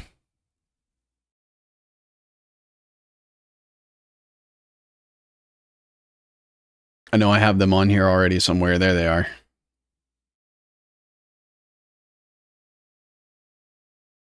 And wouldn't you know it, they have contracts with Beckman Instruments through Hybridtech.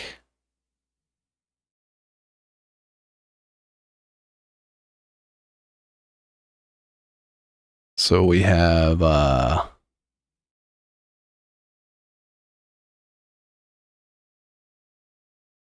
insulin.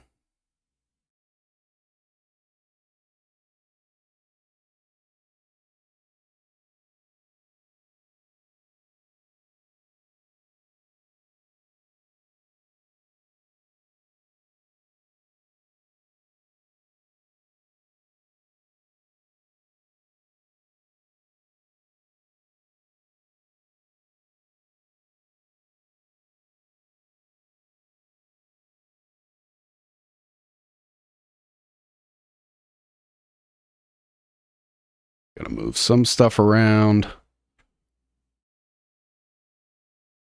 Okay. All right, so that was Swanson. What else did Boyer get into? I mean, I guess we still have some more stuff to go through. Genentech.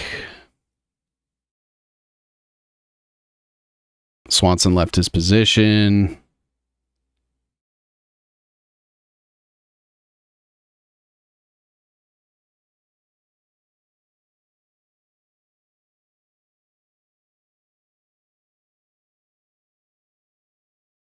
Okay.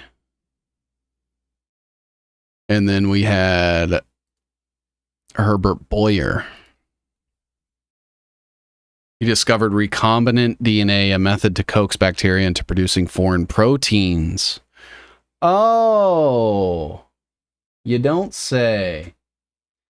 If I'm not mistaken, I believe the telecom companies were already granted immunity from any harm like Jibby Jabs were. I wouldn't doubt it. True Perps won't be doing the RD and are going to courtroom with it. Just got here. What did we find out about Flynn Network? Valid, invalid. We kind of went down a rabbit hole because we hit like Genentech and Kleiner Perkins, so it started to kind of get off the rails a little bit. over here. But if anybody wants an update,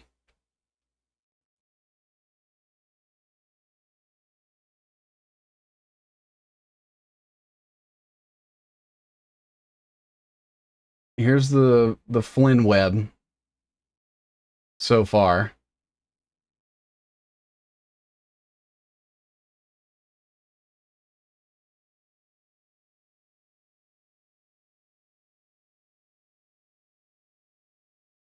So what's this?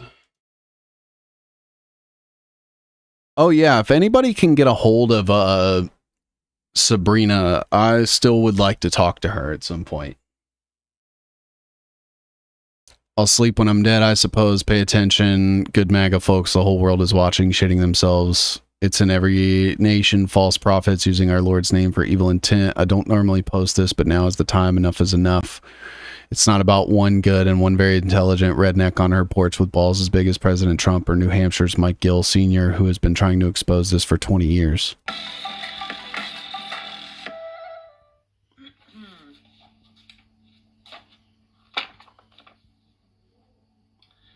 So when you tried to honeypot me, Defense Intelligence Agency, Vicky gave me this.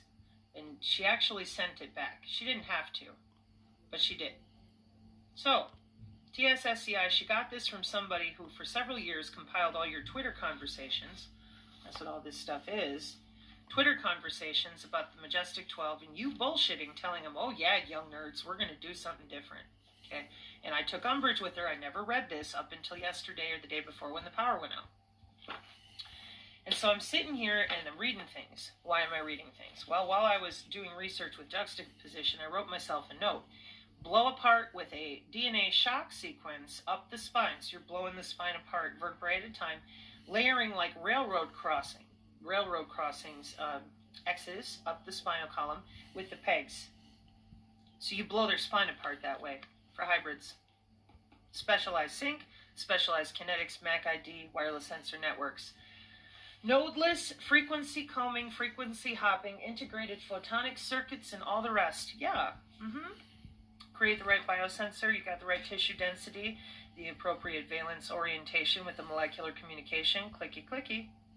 Now go do the math. Not a problem. IAS was doing it 2 years ago with the Synergists in 2022. There's an arms race for these equations. Okay. So, while I was going through this stuff, it's the same bullshitting people every single time. They tell you you're an ISB, immortal, spiritual, biological entity. Okay? I've talked about this before. ISB is intermittent system to biological entity, but not immortal, spiritual. Intermittent system. That would be your transition system of systems that we're looking at in the... Sabrina Wallace always references the IEEE. They're very important. The IEEE is essentially like the WHO of tech. Agenda 2030, and also in the mechatronic patent with NASA or whoever, all those divisions, to turn you slowly from biological, there are 4 steps, to synthetic biological, cut your head off, mechatronic, and regrow you completely. This is very old. She's not working with juxtaposition anymore. I follow her closely. All she does is from white papers. God bless you, brother. Hey, you too, That's man. What the patent reads for. These intermittent systems are phase 2. They told you you're an immortal spiritual being. Now, I understand why they lied to you like this, because I now fully, I think, well, not fully, but mostly comprehend the way they set this up over a much longer period of time. See, Rush Limbaugh used to say, history for people starts when the day they're born. For me, I've been dealing with these entities, the systems, the computer systems, the humans using the systems, the Grand Master, his minions, the hybrid councils. I could hear it all on the sensor networks. And they used my body. Who did? How you doing, Flynn? Saw you on the InfoWars last night. We have an individual in the case of President Donald J. Trump, who is, the leading candidate, major party. He is being our champion out there, and we need to get him to that moral high ground. And I know if you look at today, I mean, what he posted today was a beautiful sentiment for me, from my perspective, because it's my namesake's Archangel Michael's. Today is the feast of Saint Michael, and so when I saw what Trump posted, it was another realization to me that he understands that there is this giant connection between the beauty of our Constitution, the greatness of our people, and the faith that binds us all together. Divine inspiration. Saw Kerry at the WEF. Looks like he's getting awards. Even posted his ugly mug on the channel. And there you are telling everybody what they got to do on the feast day of Archangel Michael. And then Trump posts the Archangel Michael prayer, which was the special prayer written by the Pope when he knew that the upcoming 100 years would solely belong to the devil. And God, this is the Pope having a vision, just paraphrasing. And God told the Pope, then I'm going to come in and take control for a while because this is some crap, okay? And then he wrote the Sancta Michael Arcangele Defende-nos in pro elio. So, yeah, Michael Flynn is DIA all the way. Anyone else in once in a blue moon feel their body ever vibrating? Dude, sometimes I feel like I get like a text message notification and then my phone's not even in my pocket. So yes, you're not alone. I have no Wi-Fi. I watch YouTube through my phone and screen share it on my TV. I don't own a computer or any smart devices except phones and a TV, but I bought a house built in '83 to stay away from it. Man, it'd be really cool if we could just bring back lead paint. If we could bring back lead paint, that would be great. It is nano. Yeah, so Herb Boyer was responsible for recombinant DNA, which is basically what they use to manufacture diseases.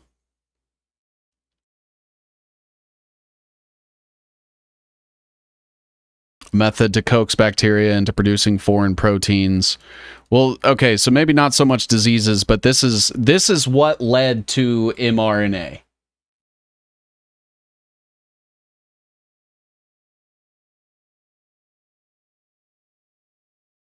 So Herbert Boyer was basically responsible for the precursor to mRNA, is what it seems like to me.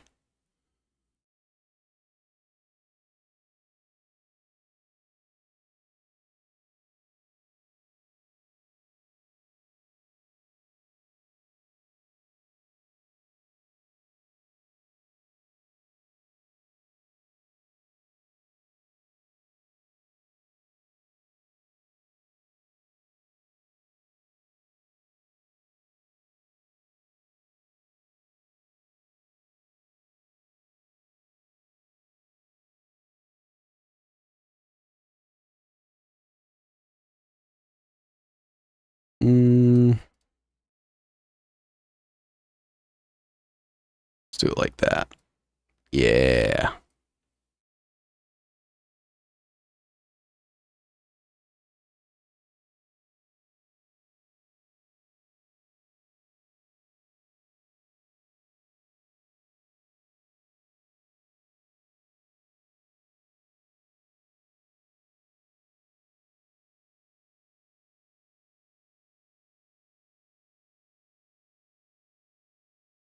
Yep, it's important to have it, but you try not to.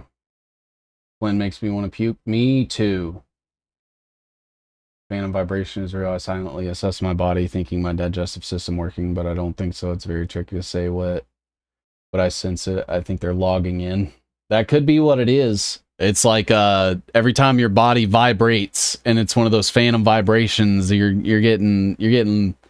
They're accessing your node. Those mini Wi-Fi that Verizon, AT&T, and T-Mobile hand out for free push out the same radiation as a cell tower. It's nuts. Yup. Hotspot. Maybe that's why they want to scrape all of it off the walls. Yeah, they don't want us having lead paint in our homes because they realize that that blocks all the signals they use to spy on us.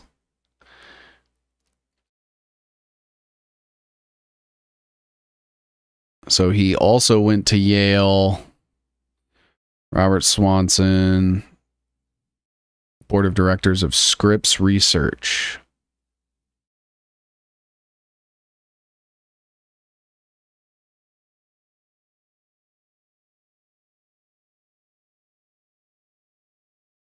Oh, we got the Albert Lasker Award.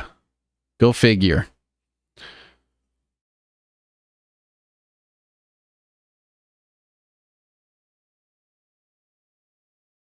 Insane.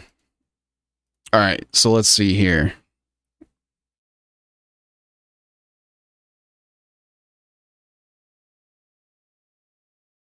Stanley Cohen.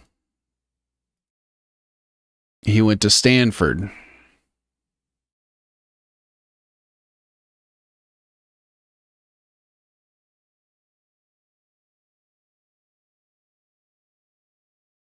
Because of course he did.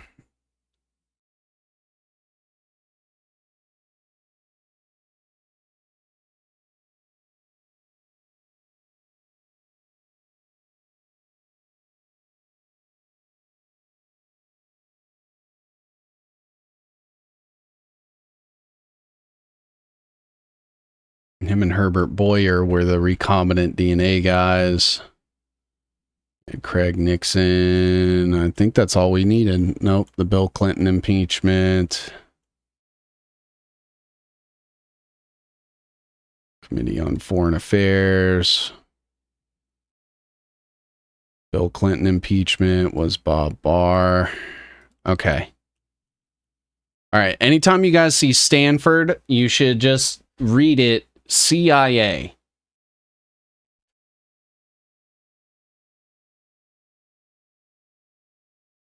What's up, WR?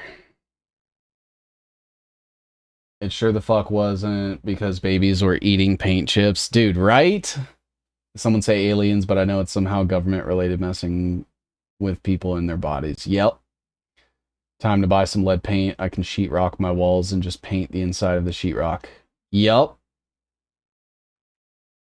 How did I ever fall for the paint chip scam?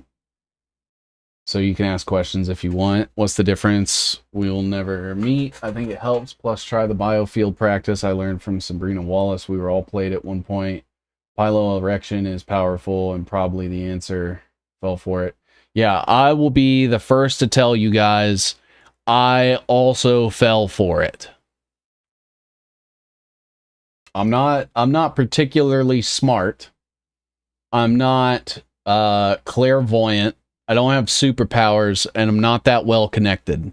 So you can best believe that my dumb ass fell for most of the psyops in the last 20 years. But now is what's more important, and I fall for none of them because I assume everything is fake until proven true. Because that's the only way it works. That's the only way to stay ahead of the curve, is just assume everything is bullshit until they meet the bar of proving. I was at Reawaken Tour and taking a picture of Flynn on stage. He saw me and called me out. I put the phone down. I came home and was sick for 2 weeks, flat on my back. Oh, they caught you. Stanford Research Institute does the Brain Initiative, which is mind control research. Also something to look at is the Stanford Crypto Accelerator. Back in the day, I rollerbladed all over Stanford every weekend. They have many statues and sculptures, one of which is a wall of demons coming out of hell. I'm sure that has absolutely nothing to do with their beliefs. Just ordered vanity plates, all sus. Let's go.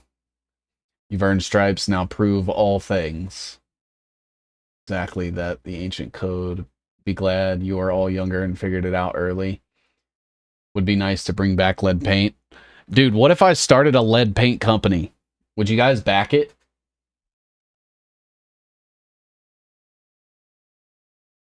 So he also went to Stanford and was a consultant for Cetus.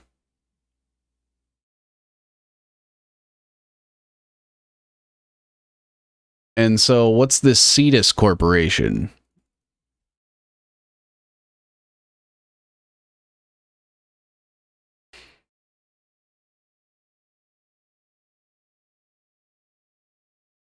What's this about? Because he apparently declined to join Genentech. Thank you for the subscription. I'll buy your lead paint. Let's go. All under 30 is downhill. You didn't curse for 15 minutes. Cool. Oh, let's go. Graphite does what lead can do. Yeah, but graphite is, what is it? Graphene oxide is what they're using to manipulate us. Has to be a way to buy grounded up lead and add it to paint. You should look into the Pilgrim Society, seances and shit. Oh, I've looked into the Pilgrim Society a little bit. You got Margaret Thatcher and Henry Kissinger and Joseph Hodges Choate. So that's where, so the Pilgrim Society is where they came up with like the rules for martial law and international warfare and shit. In your 20s, you don't know shit. Dude, I'm in my 30s and I don't know shit. I know all of this and like all of this and like this and all of this and all of this, and I still don't know fucking anything. I don't know jack shit. Patrick Byrne was a couple rows in front of me. I got bad vibes being near him. Patrick Byrne is not a good person.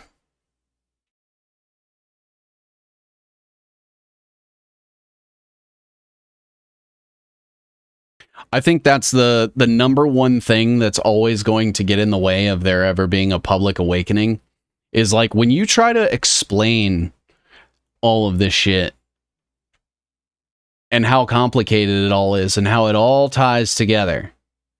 People will either give you the fucking, they'll either give you the 1,000-yard fluoride stare or they just won't believe you.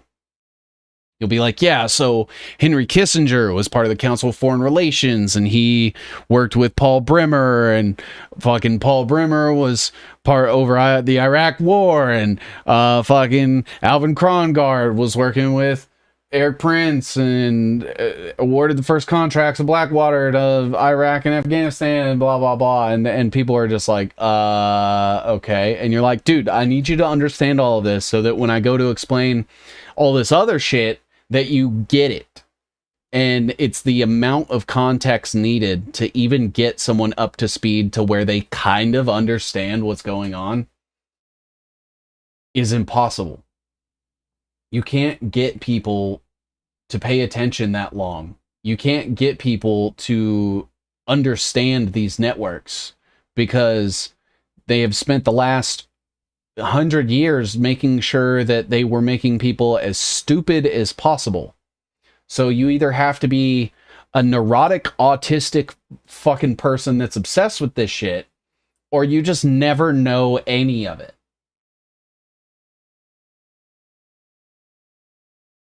Like, how many times when you guys were learning about 9/11 did like Larry Silverstein come up, or Eric Prince, or BlackRock, or any of these names? None. Never.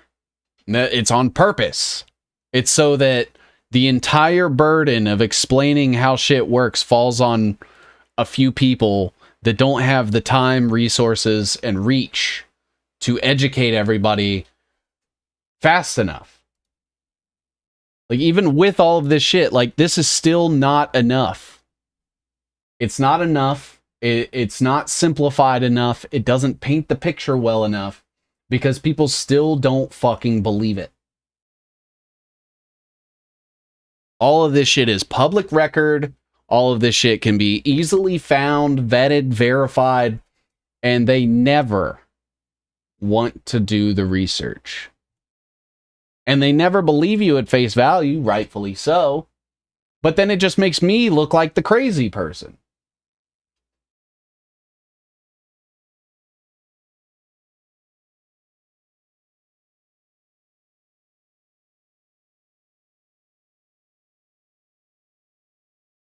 All right, let's see where else we get with Genentech here. Or wait, what's the Cetus Corporation? Novartis?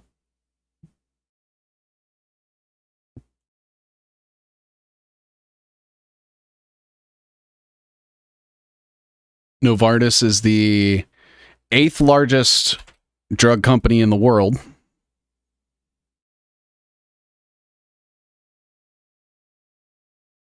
And so that Cetus Corporation ended up merging with them.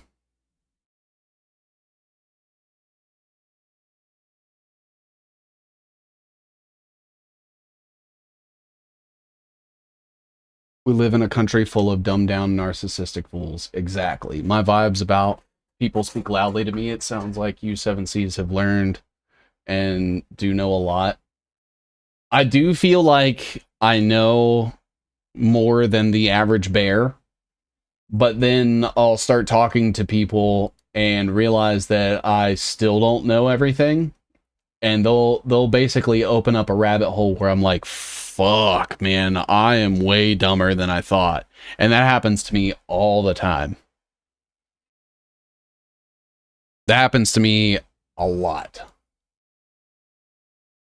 Poor souls are juice jacked. Yup. For merging with the Chiron Corporation. What is GlaxoSmithKline?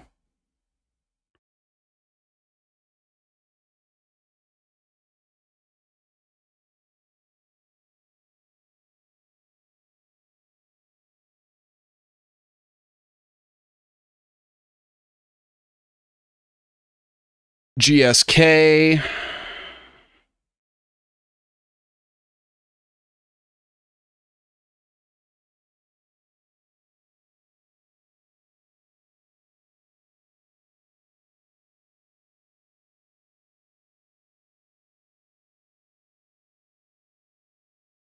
And how do they fall into everything?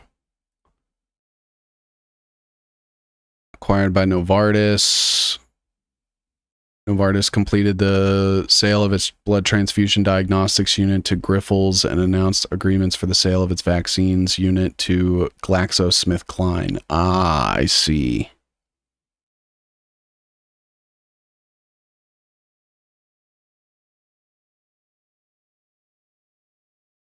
Seven C's, you do know more than most, but never know enough, even on your level of knowledge. Yeah. Yeah, that's how it feels. You could spend an hour on them. Glaxo is a beast. There's that Jack again. Sabrina's on point. AI needs power. Look up galvanic cell process. We are going to be a battery. Everything's connected. My friend's daughter-in-law is a new ATC, and her school told her that chemtrails are a conspiracy theory and are not unusual clouds. So were they saying like, hey, don't believe in that cloud seeding bullshit?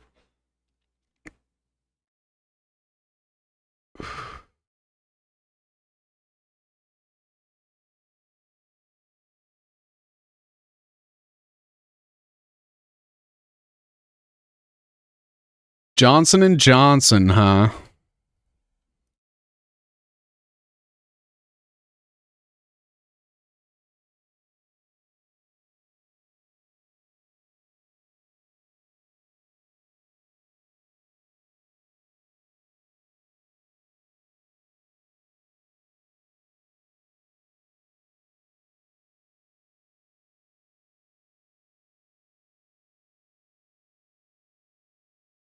And the Warner Lambert Company.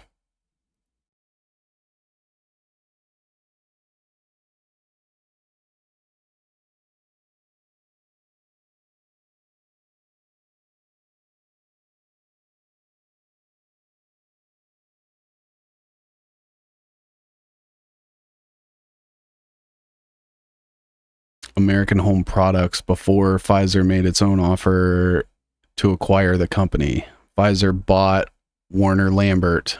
Okay, so they're owned by Pfizer now.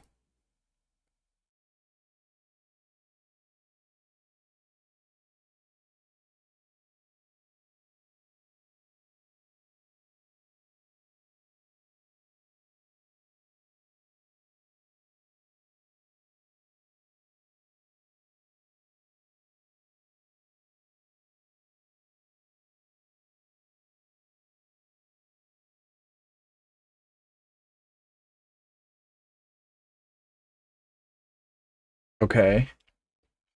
And so, and the Lipitor, okay.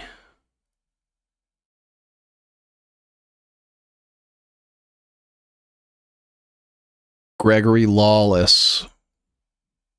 This led to additional buying that included the acquisition of DuPont in partnership with Ortho Diagnostic Systems.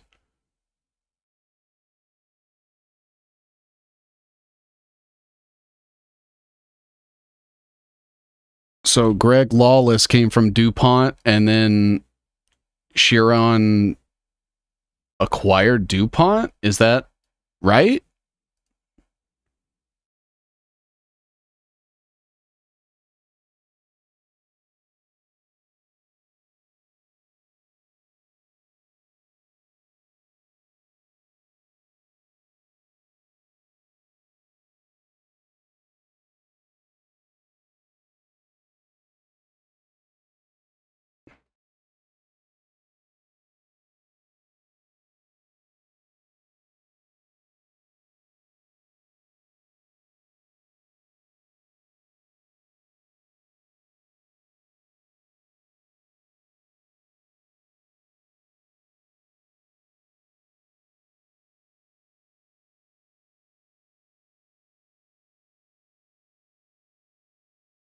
I'm confused. Okay. So this led to additional buying that included the acquisition of DuPont in partnership with Ortho Systems. What?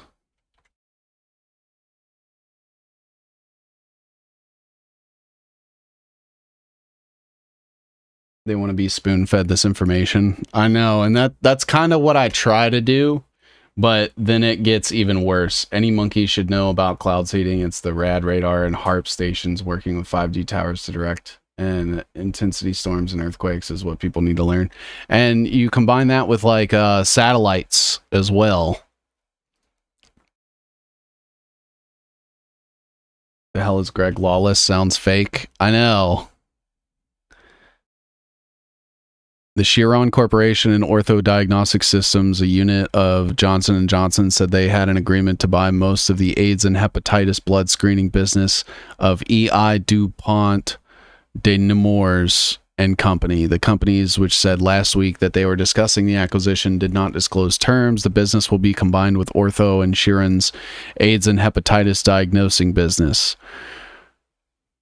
Purchase includes equipment, inventory, patents, trademarks, and product rights. It is expected that key DuPont employees in marketing, field sales, and so this doesn't say that they acquired all of DuPont, though. That's misleading.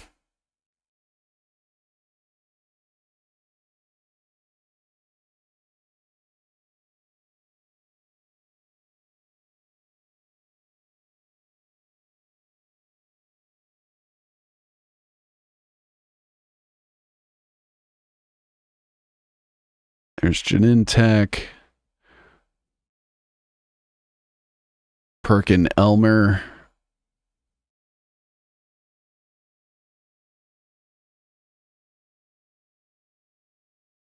Richard Perkin, and Charles Elmer. I'm not sure if they're going to be significant.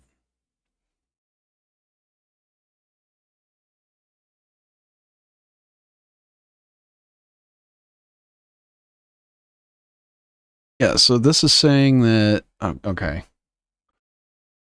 DuPont AIDS testing business, just a division. Okay, see, the way that they word that is so weird.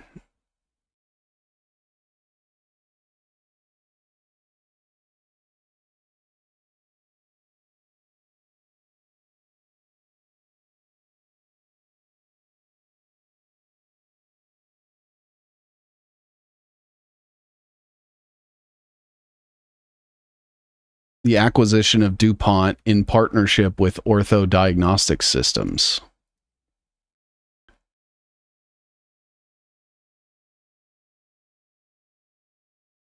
When did they buy it? 1988.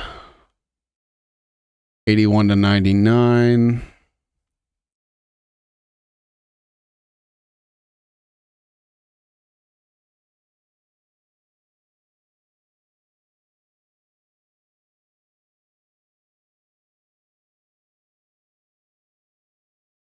Yeah, that's weird.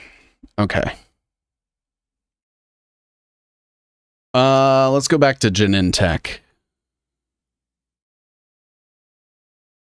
From the Beckman Research Institute. Oh my fucking god.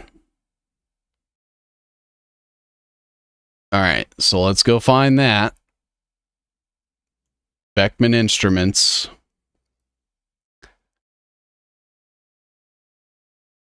Beckman Research Institute.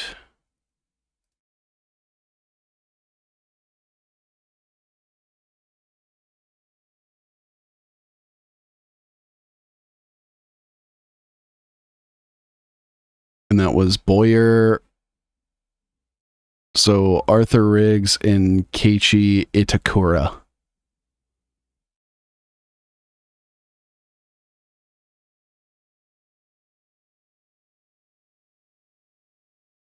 And that was Herbert Boyer.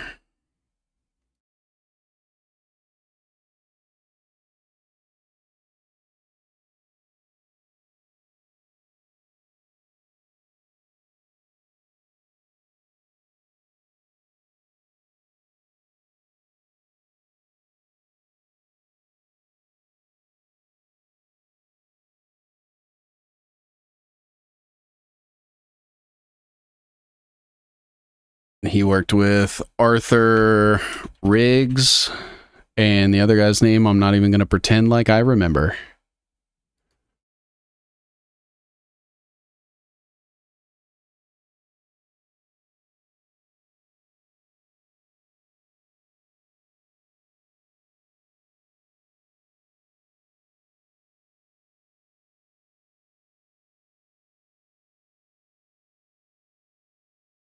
And so they did the recombinant DNA stuff. There we go. Amgen.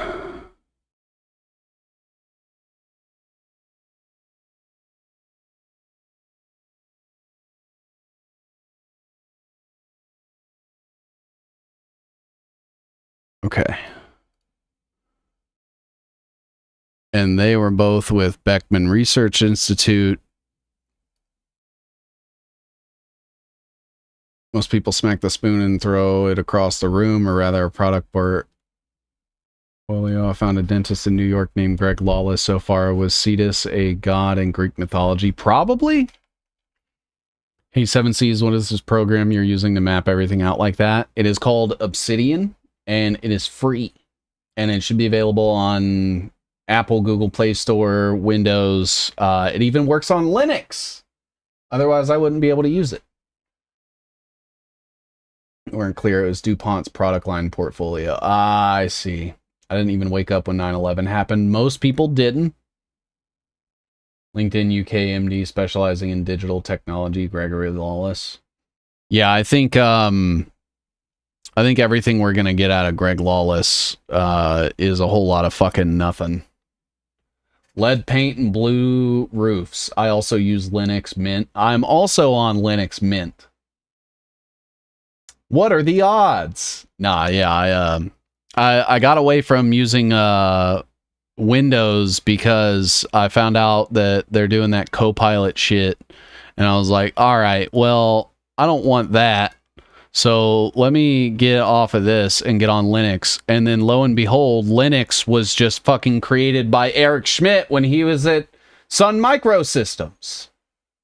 So Linux is just fucking Stanford. Stanford helped UC Berkeley and ARPA create ARPANET. You really can't fucking escape it. I'm telling you. It's not possible. Yeah, I left Windows for the same reason. Yeah, and then as I do deeper research, I'm like, oh, okay, so Linux is also just fucked. You can't escape it, man. It's ridiculous. Okay, so this guy, Beckman Research Institute, what else did he do?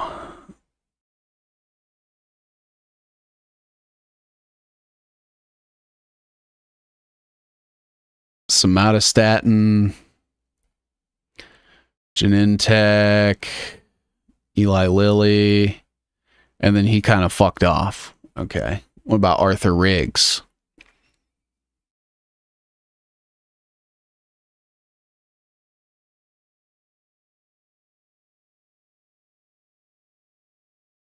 City of Hope National Medical Center. Director Emeritus of the Beckman Research Institute of City of Hope National Medical Center, which he headed from. He was part of the Keck Graduate Institute of Applied Life Sciences.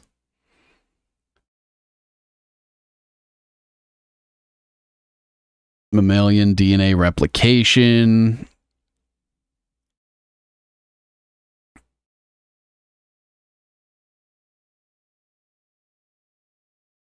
Affinity chromatography. I don't even know what the fuck that is. Herbert Boyer.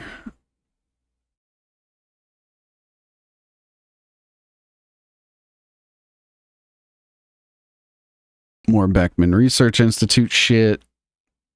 Okay. So he fucked around a little bit. Most of it was with the Beckman Institute.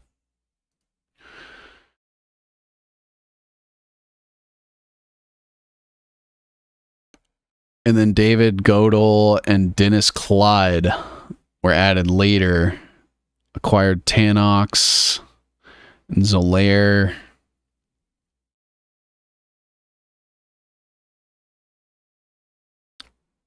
Oh, look at that. 23andMe.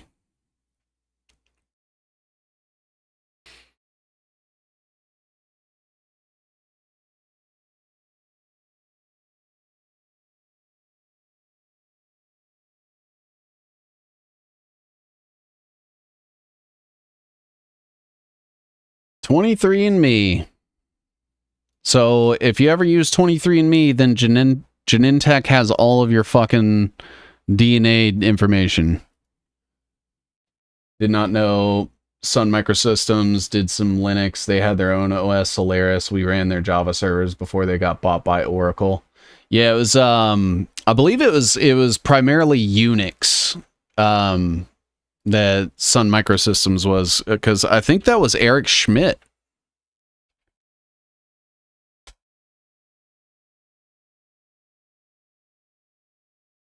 Yeah, as an intern at Bell Labs, Schmidt in 1975 was co-author of Lex, a software program to generate lexical analyzers for the Unix operating system. He joined Sun Microsystems.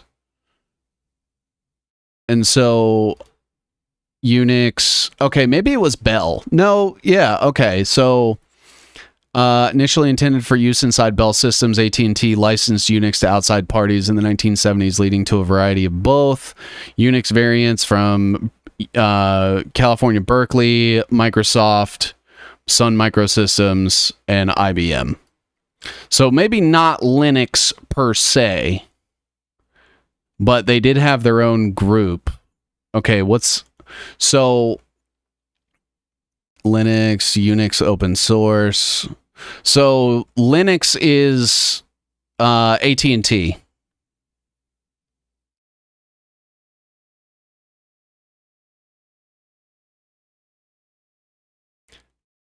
First entirely free Unix for personal computers didn't appear until 1992, by which time Torvalds had already built and publicly released the first version of the Linux kernel on the internet. So yeah. So I was a little off about Sun Microsystems, but AT&T specifically licensed their shit out to Berkeley, Microsoft, Sun Microsystems, and HP and IBM. My mistake.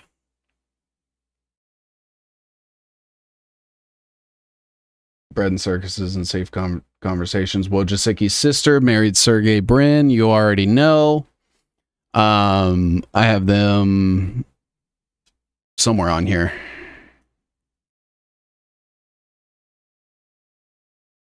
Actually, let me double check something.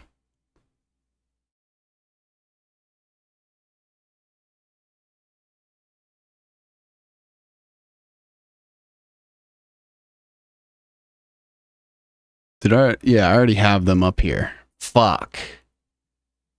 Wait.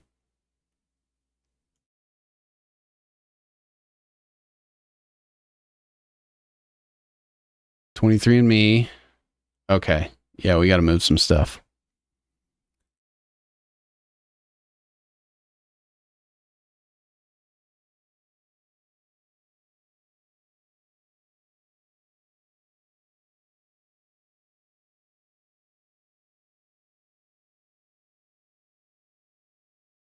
Kaiser Bechtel, 6 companies. Drew Altman. There we go. All right, that works. Because then Genentech to... Oh, fuck.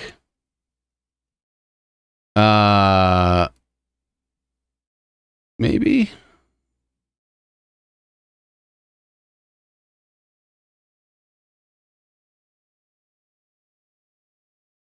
That'll work.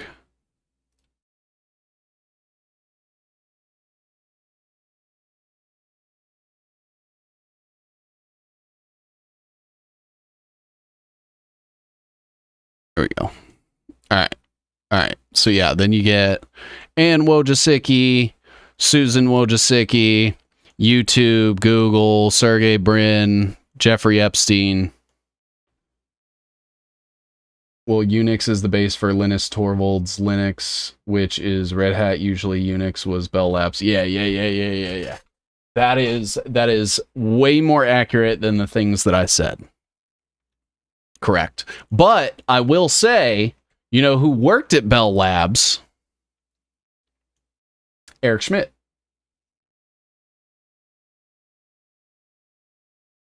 He was an intern at Bell Labs and was the co-author of Lex.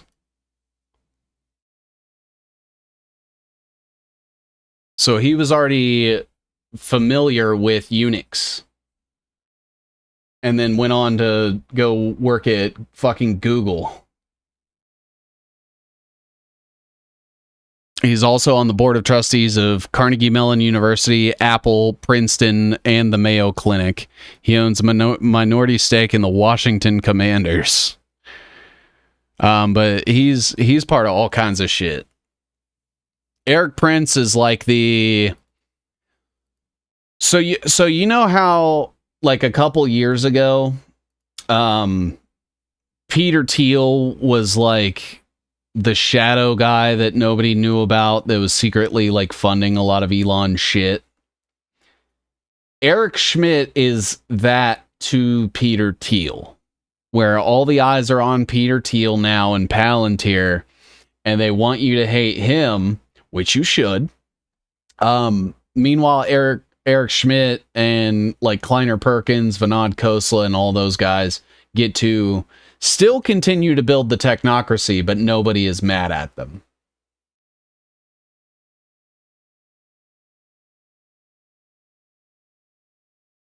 What is the data incubator? Former data scientist at a local mobile startup, Foursquare, and Andreessen Horowitz. The company was incubated by Cornell. Fuck.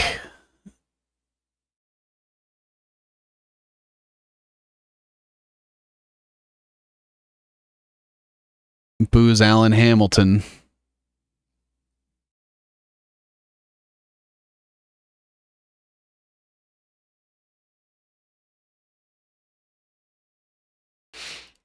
All right.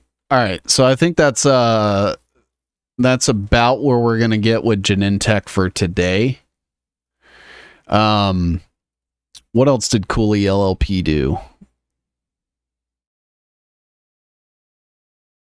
Raysham and National Semiconductor was... Oh, they became a part of Texas Instruments.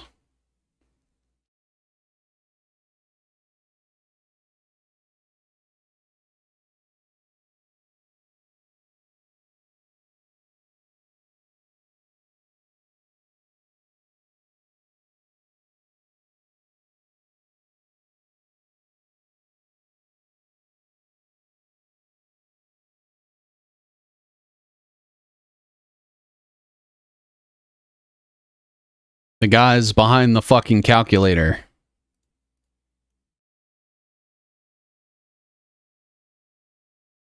We are all one conscience. I like to think that, but then I see some people and I'm like, there's no fucking way that I share a conscience with this person.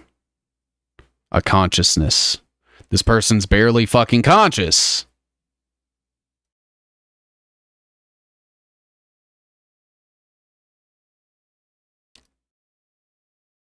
It's like, my dad worked on the calculator project at TI. Uh-oh. We have a deep state plan in the chat, everybody.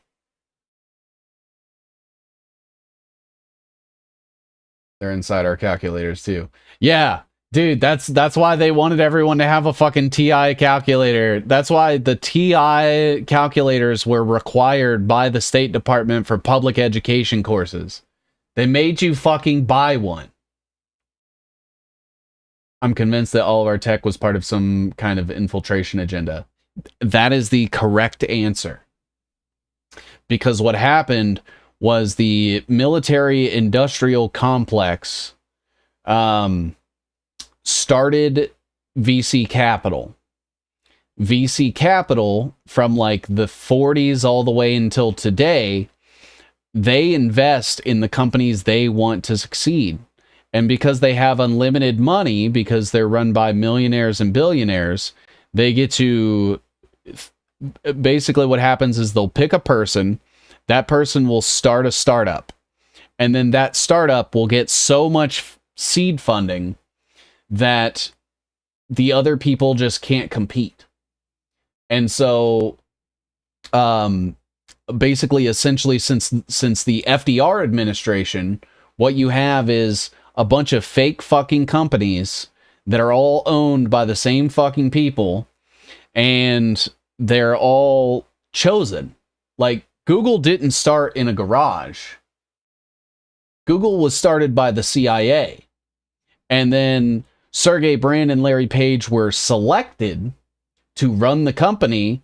So they start up Google, and then boom, they get all of this fucking seed funding from like Sequoia Capital and shit. And boom, then they're this huge tech company. It's the same thing with Twitter. It's the same thing with fucking Apple. It's the same thing with Starbucks. Starbucks is not successful because it's good. Starbucks is successful because the people behind Starbucks were connected to fucking Kleiner Perkins. And Kleiner Perkins was like, basically, they became the model for how venture capital funds would prop up these companies artificially so that every company that's ever super successful is always exactly the one that they want. And it's been going that way since the 40s, at least. Before venture capital was a thing, it was the Rockefellers and the Carnegies and shit like that. It started in Wojcicki's garage. Yeah, right? Oh, shit. Thank you for your donation. Mark K, thank you for the 1,000 yen. What the fuck? How much is that? I don't know how to do conversions, but that seems like a lot of money. What the fuck? Thank you for the 1,000 yen, Mark K. Deja vu moment. I had every so often, so odd. It's something I have Done like I lived it already. Yeah. ECW. I used to watch ECW. I used to like wrestling back in the day. That was amazing, but we know you were chasing wild kittens and blaming your nap on the panel. I still have to go back and watch that. Someone actually sent a clip of that panel. 1,000 yen is like $3. Just kidding. I don't know. I don't either. 6.85 United States dollars. Oh, fuck yeah, dude. Let's go. Let's go. 7-7. Easy C. Watnick. Everyone chose Wozniak. Electric cellular warfare. Economic company whistleblower. I don't know. Anyway, thank you for the donation, brother. I appreciate that. Keeping the lights on here so we can keep this fucking outfit. We're keeping a very sophisticated intelligence agency created misinformation show. That's what we are. ECW is the Flynn cult. Oh shit. Dude, if somebody ends up telling me that somehow there's a connection between Mike Flynn and the funding of ECW, I'm ending stream.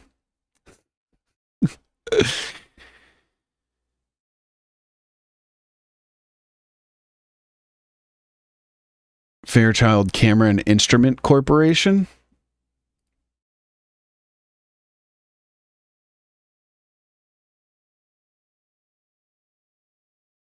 Sherman Fairchild.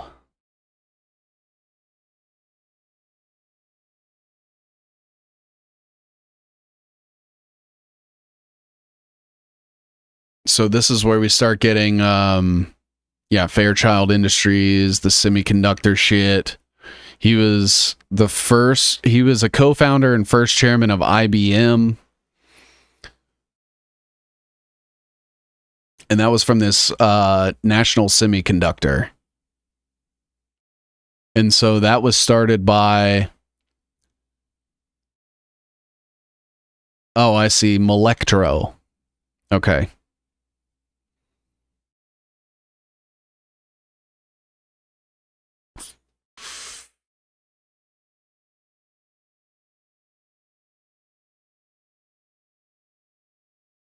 VIA.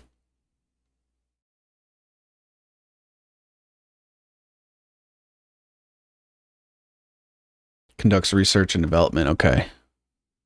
So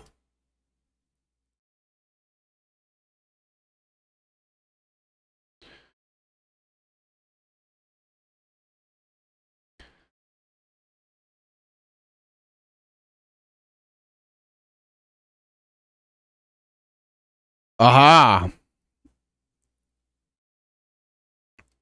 So we have Pierre Lamond.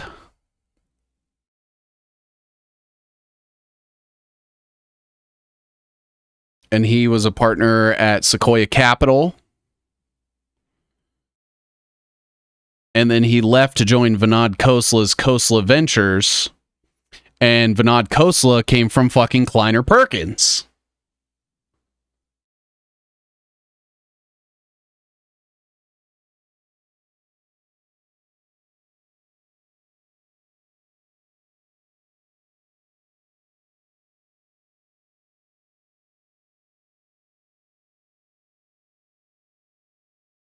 Where are we at here? Here we are. Okay. So we had National Semiconductor was Pierre Lamond.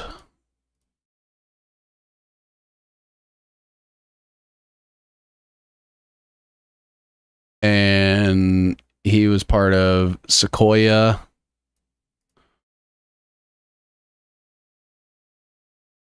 Capital.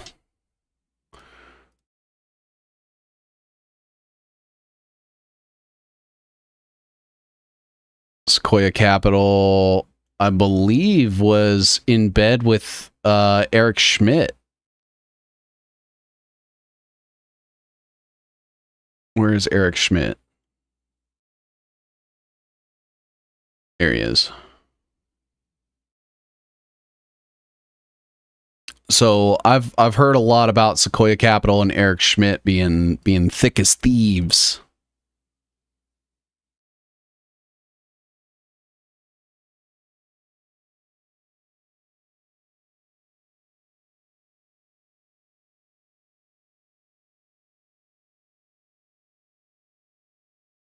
Let's see, Vinod.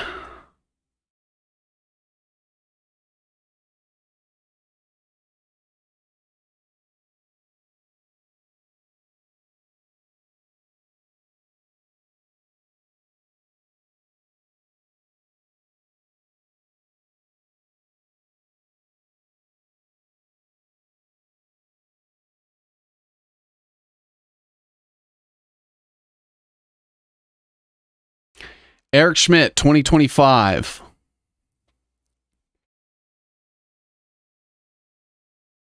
Well, that's not the same person. The godmother of AI, Fei Li. That's not what I'm looking for.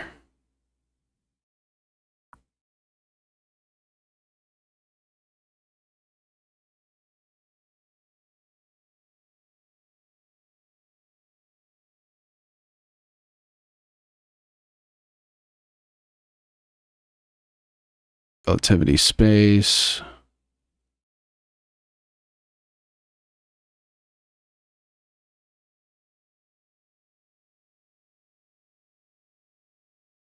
Neil Shin. Hopefully your pet skunk didn't sneak in the house during that. Check under your bed. My brother and nephew worked for IBM. My dad did too, a long time ago. All the companions of the AI crap, it's irritating. Dude, who are you telling? So let's look up Vinod Khosla, co-founder of Sun Microsystems and Khosla Ventures.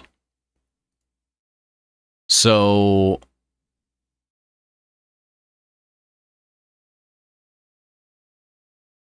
Sun Microsystems.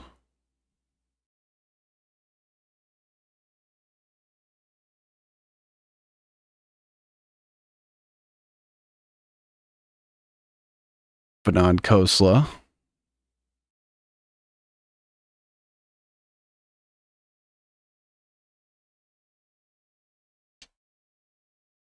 Vinod is an Indian. Vinod lives in India.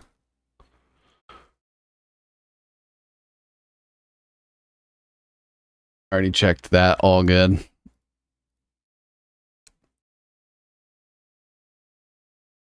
And then Khosla Ventures. Khosla Ventures is invested in a lot of shit. And Vinod. Okay, so Kleiner Perkins. Vinod Khosla. Khosla Ventures. Khosla Ventures is invested in a lot of shit.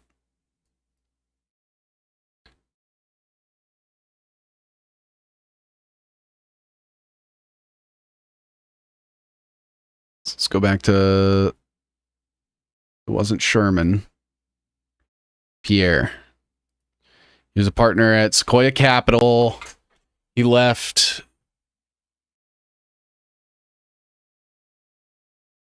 He left Sequoia Capital and joined Khosla Ventures.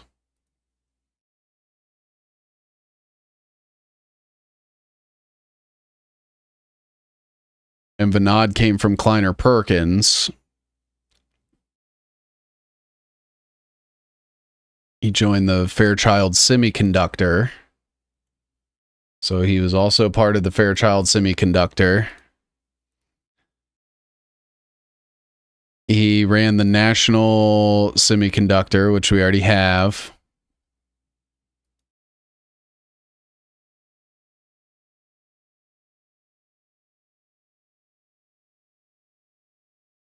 While at Sequoia, he acted as a mentor for the founders of YouTube.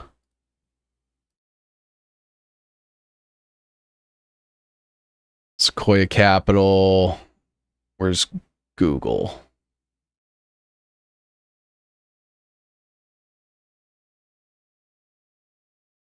Up there. So Sequoia Capital to Google.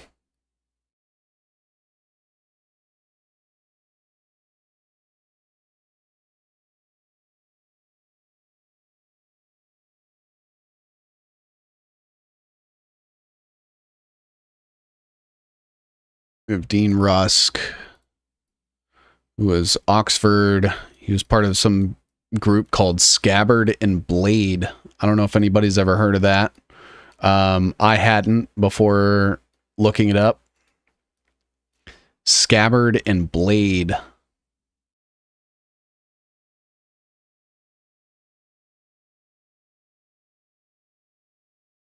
And so that's kind of crazy that this Peter Lamond guy, who was doing all that shit back then, was also so closely involved with YouTube.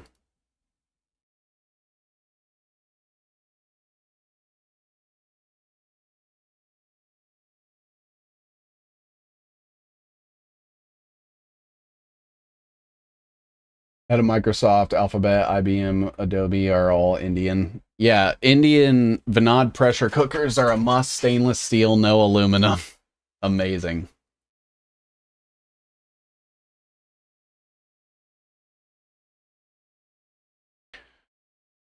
Yeah, and so we're let's see. Retired in 2009. Instead joined Khosla Ventures, CO, Solidigm, C Micro, PowerPoint, or Point Source Power, and Skybox. Skybox ended up getting acquired by Google.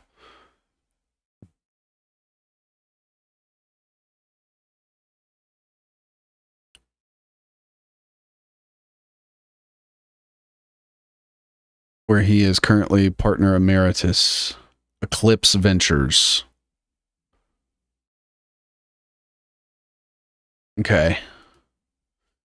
Found linear technology. What is linear technology? High performance analog integrated circuits. Okay, so they just fabricate wafers. All right.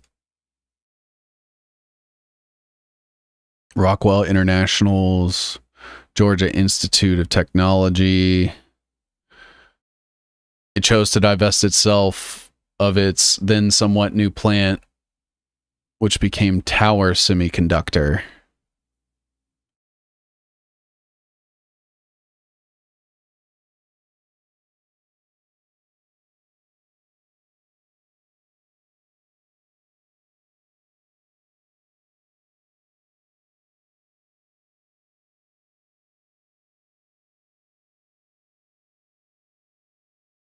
Tel Aviv Stock Exchange.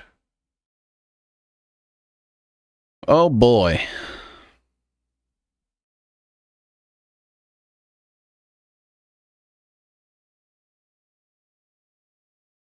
Amelio.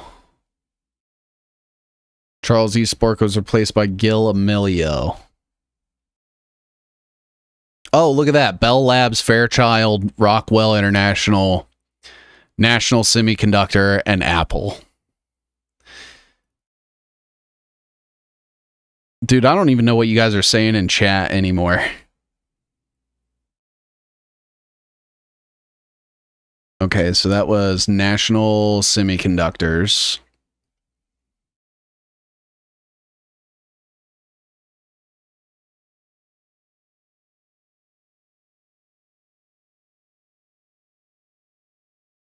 Who had Gil Amelio.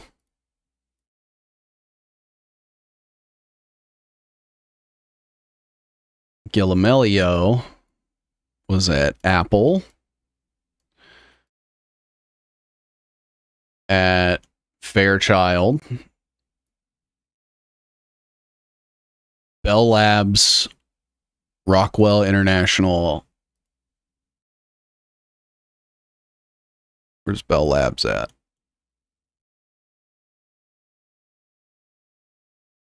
Bell Labs, there it is.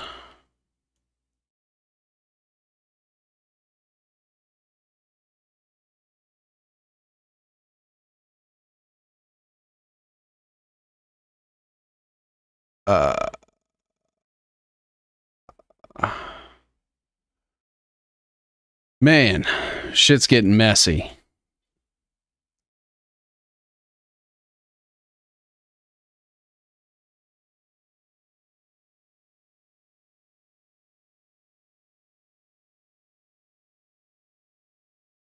I might be able to fix it. Hold on.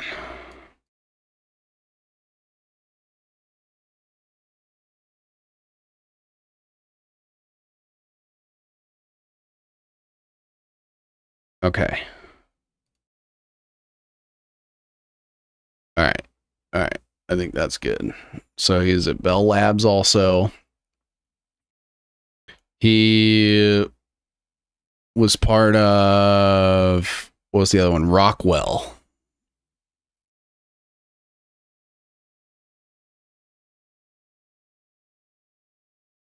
Conglomerate. William Rockwell. Or Willard Rockwell, rather. Oh, look at that. MIT again.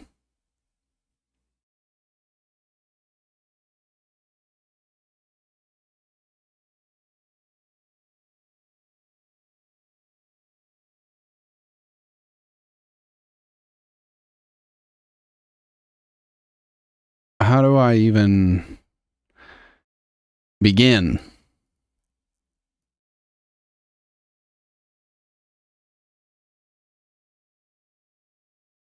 Willard Rockwell.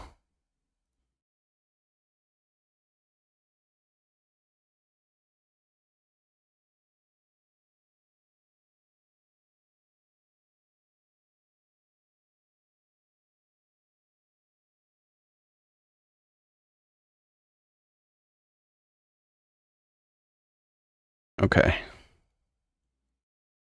So Willard Rockwell.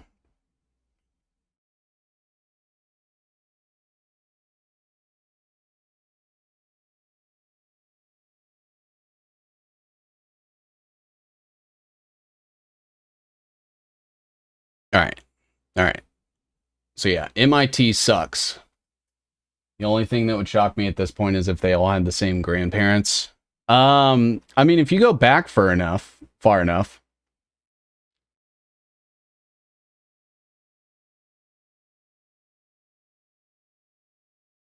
My chat has just been taken over by Puerto Ricans. Or not Puerto Ricans, Portuguese speakers.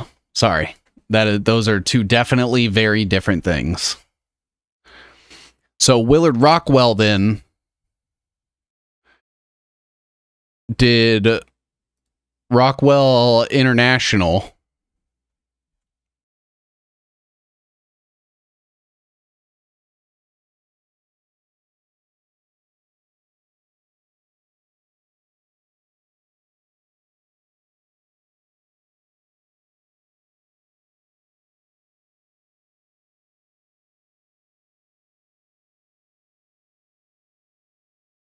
Whom Gil was also a part of. Here we go. Always comes back to these MIT fuckers. Guess where Serbia, mate? Oh. And Bosnia? Oh. I thought it was Portuguese.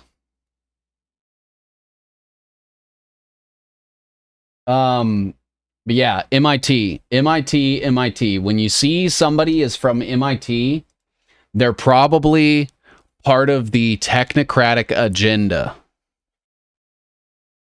If you see someone from MIT, it is safe for you to assume that they are part of the technocratic agenda. Now, why is that important?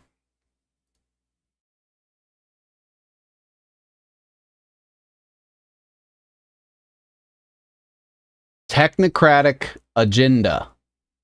If they come from MIT, they are probably in favor of the technocratic agenda. Who's a technocrat? Elon Musk. Who is Elon Musk backing? MIT graduate Thomas Massey.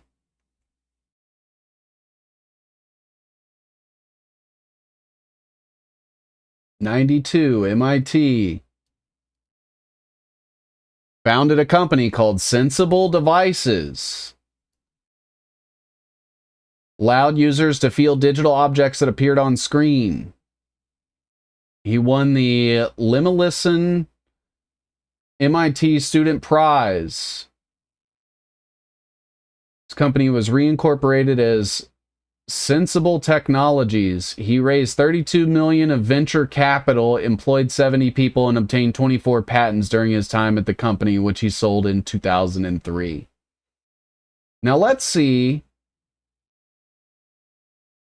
who funded his company.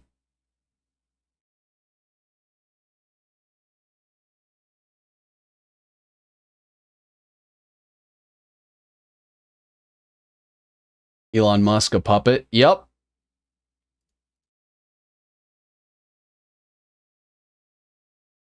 How have we honestly gotten to the point where robots get to ask me whether or not I'm human? What is that? Fuck that.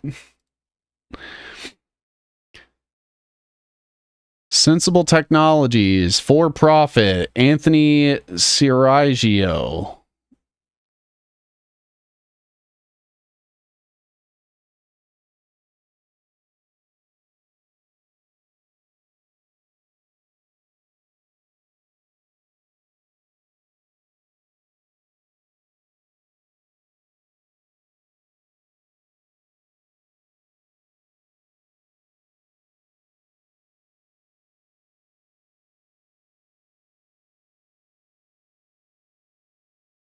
Sensible Technologies, company profile and news. All right. Was it Naraya?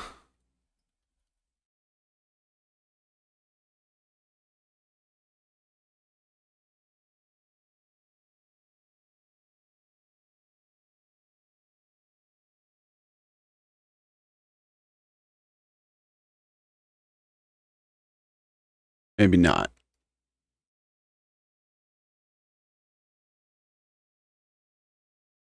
Funding and investors.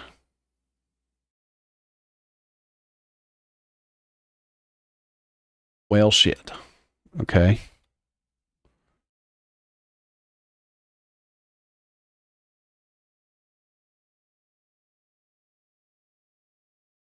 Why can't I see this?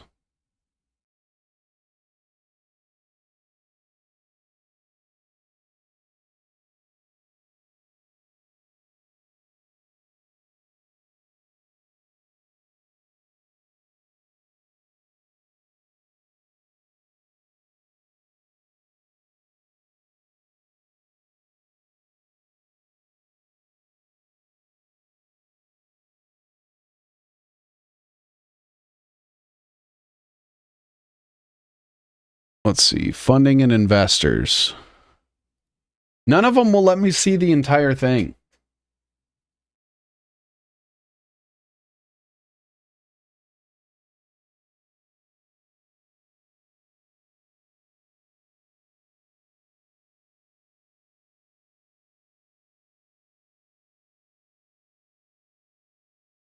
Oh, maybe.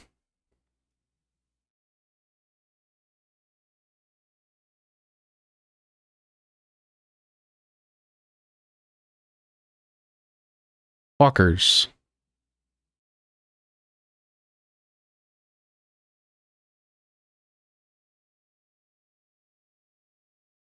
It won't let me see them all.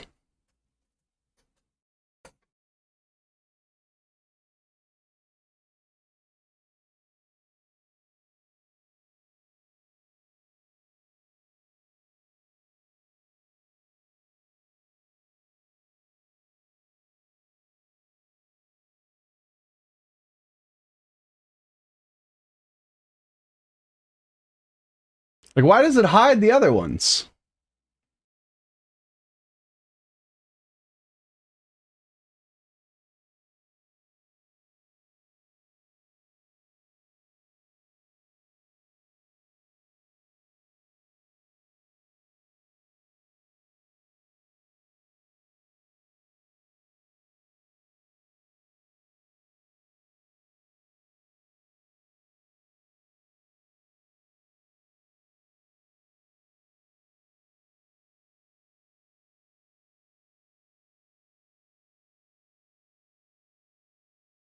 Okay.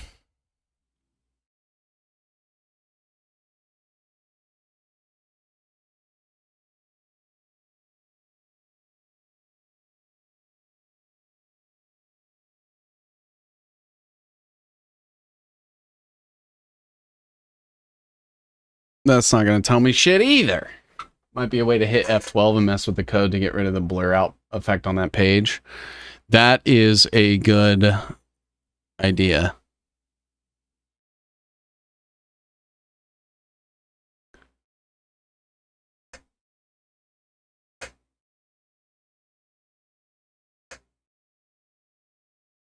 Who are the investors? Advent International, Capital Management, Federated Kaufman Fund, HLM Investment Partners. Fuck.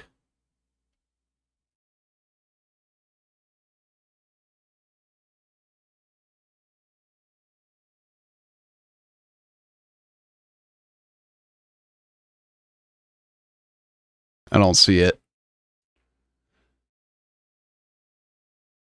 Valuation and funding.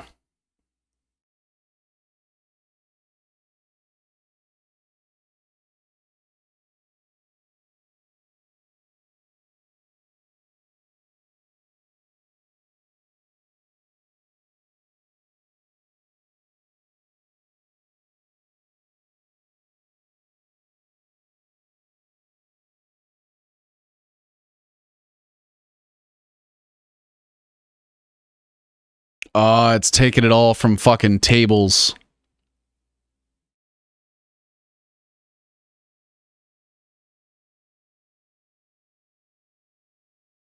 Yeah, it's not letting me. Fuck. Maybe they have something about it on their website. About us. Investor relations.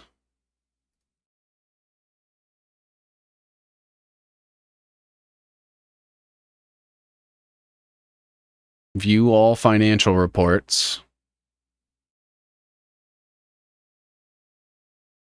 How far back does it go?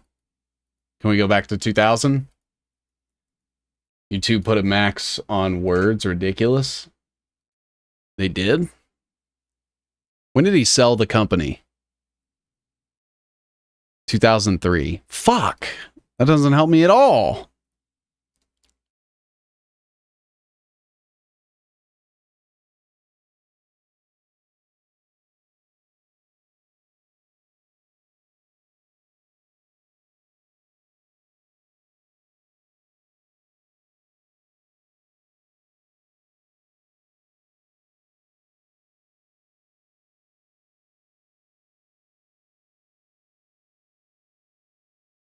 These are competitors.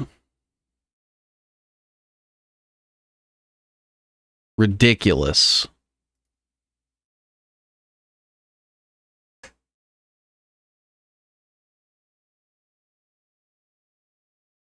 All right, let me try this real quick.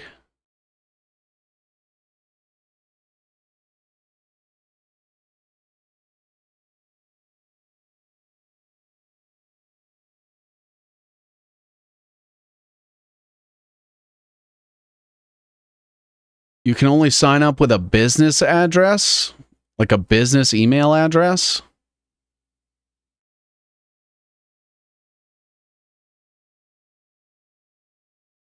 Insane.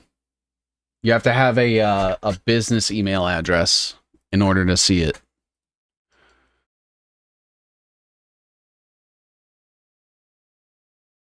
So, is there just like not a way to look up like investment records for this fucking company?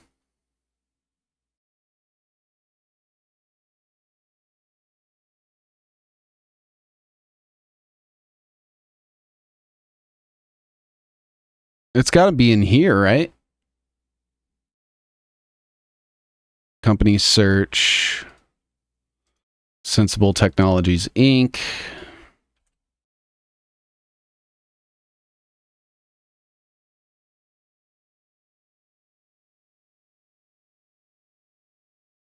Is this everything they have?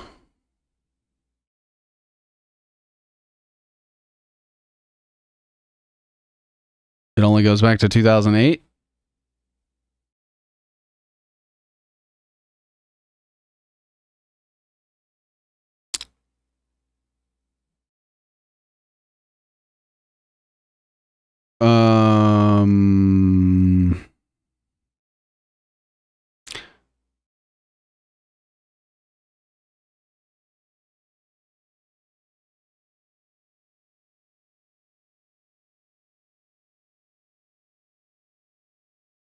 Let's look.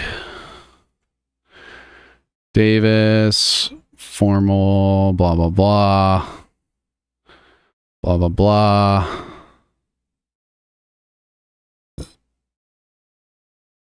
Two engineering degrees. Sensible Technologies. Okay, so that's all they have. Maybe I can find like the CIK or something.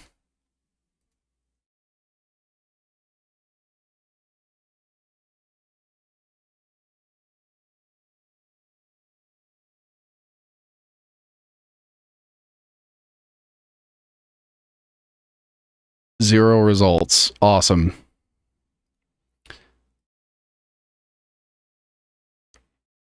So can't you... I wish you could search by owner.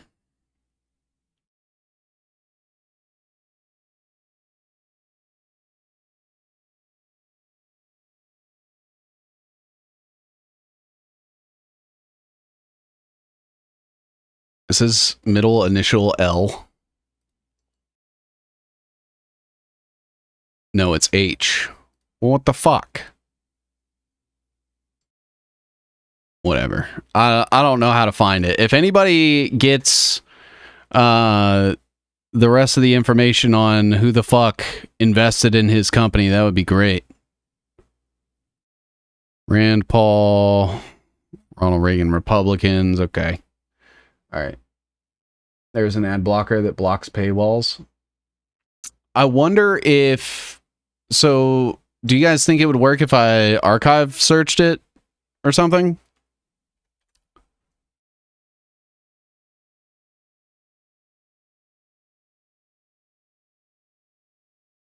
Maybe?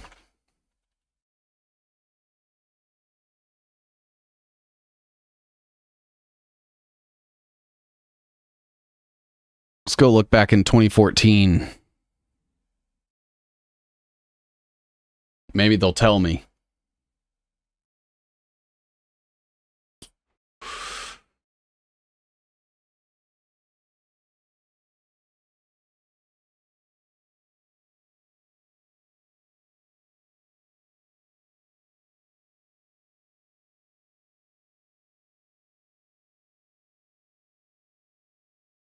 Found something.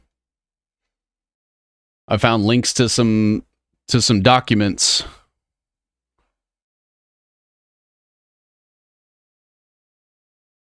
It's trying. Oh yeah, 7C. Sam has an accounting company called in a phone a friend favor. Who's Sam? Sam who?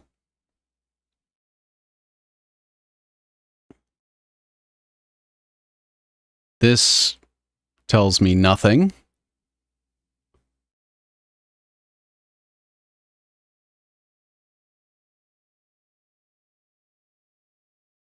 Unavailable.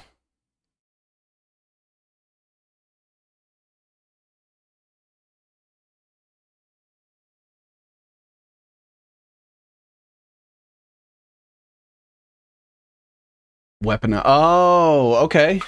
Yeah, that would be awesome.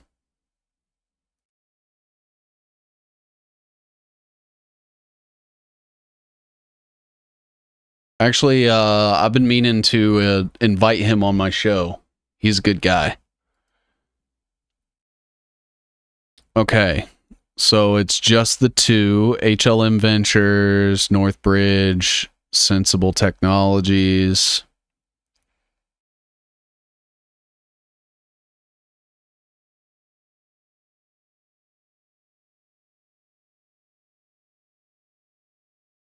Well, fuck it, man. I guess we're just going to look up the two that we can get information on.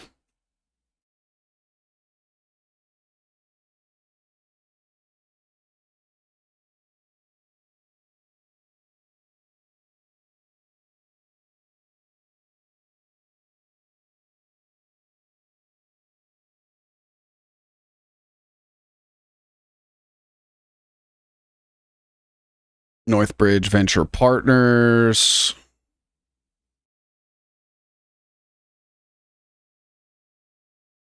All right.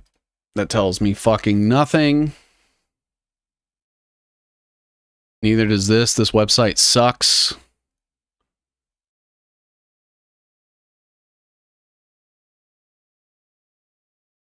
Ed Anderson.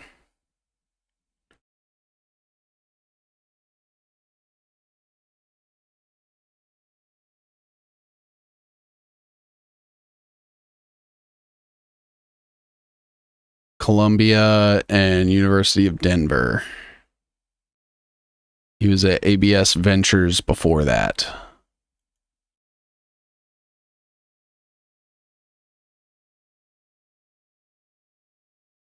ABS Ventures. It's in Boston. Oh, Bill Burgess. Who's the founder?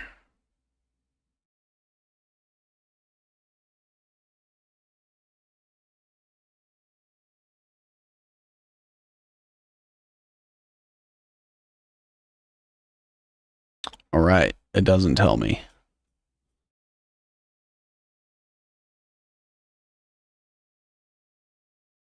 ABS Ventures, Boston-based.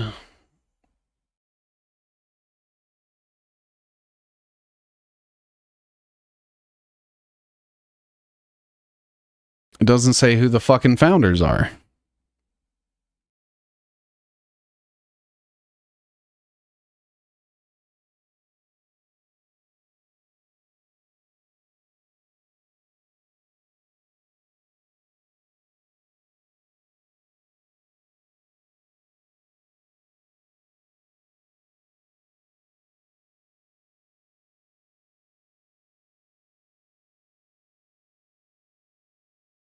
Chief Compliance Officer. Susan Adams. That's not who I want, though. Alright, well, that's fucking useless also. Is that all they have? Yeah?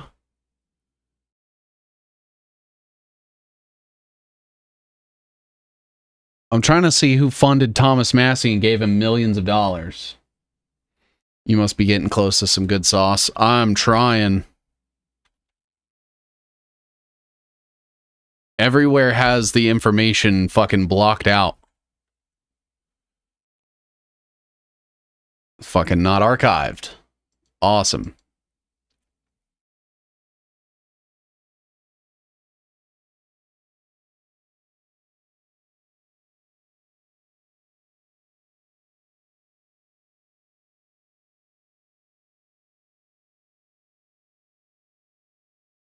ABS Ventures portfolio has seen 8 IPOs and 42 acquisitions, including key companies like Sage Group, Oracle, and Everbridge.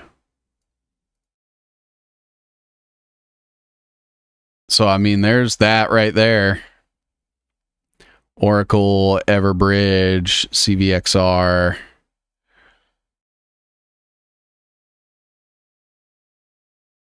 And then this Ed Anderson guy went on to do Northbridge Venture Partners after that. And Northbridge is one of the companies that invested in Thomas Massey's company. Anyway, that is way too fucking frustrating. They should never hide investment information. That's fucking retarded.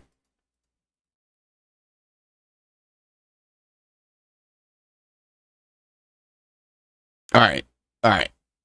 Where were we? You need a business license number to get in or money too. Did you find Bill Burgess yet?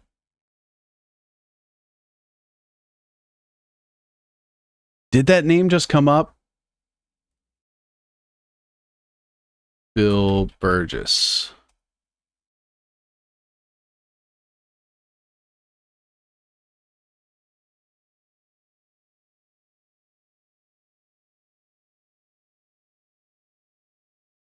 In 2001, managing director and global head of Deutsche Bank. Oh, vice chairman of global corporate finance at Deutsche Bank. He was at Alex Brown and Sons, which is just the fucking CIA.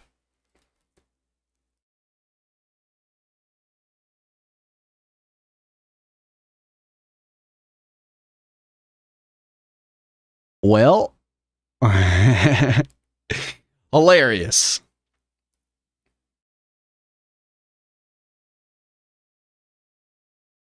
Managing partner, ABS Venture Team. So he joined in 2001. Thomas Massey sold his company in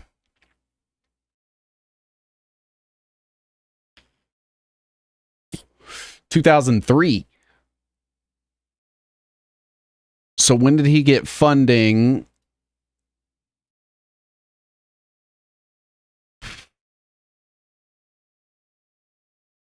Damn it, so now I gotta go back.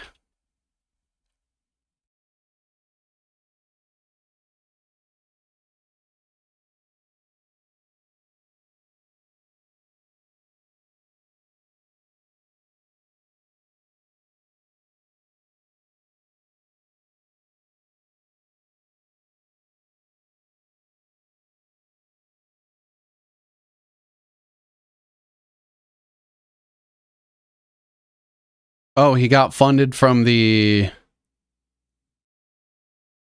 MIT Media Lab.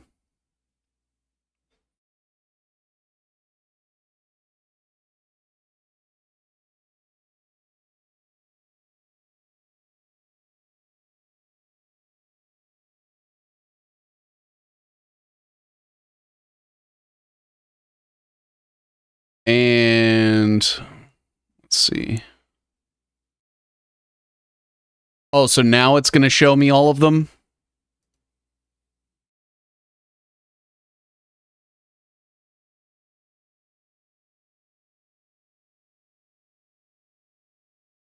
Now it's going to show me all of them.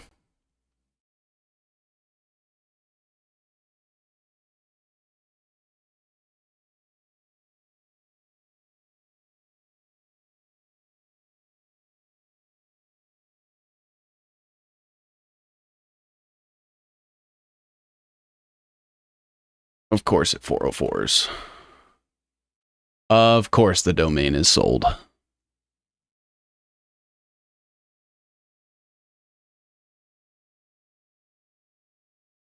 Oh, maybe we can archive this.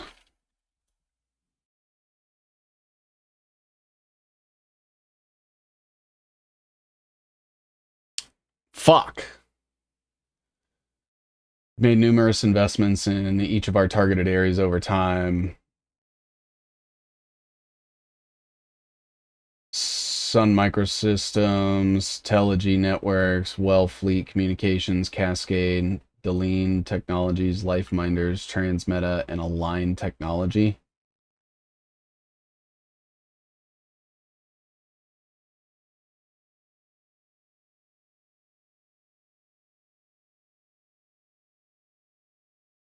Huh. So I kind of want to look into these companies. I know IBM and Acer, but that'll probably have to be for another day. Who's the other person? Bruns Grayson.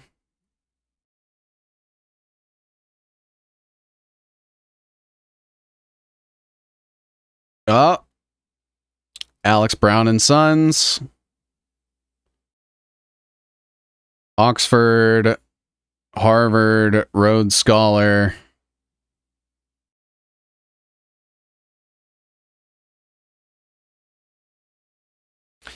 And so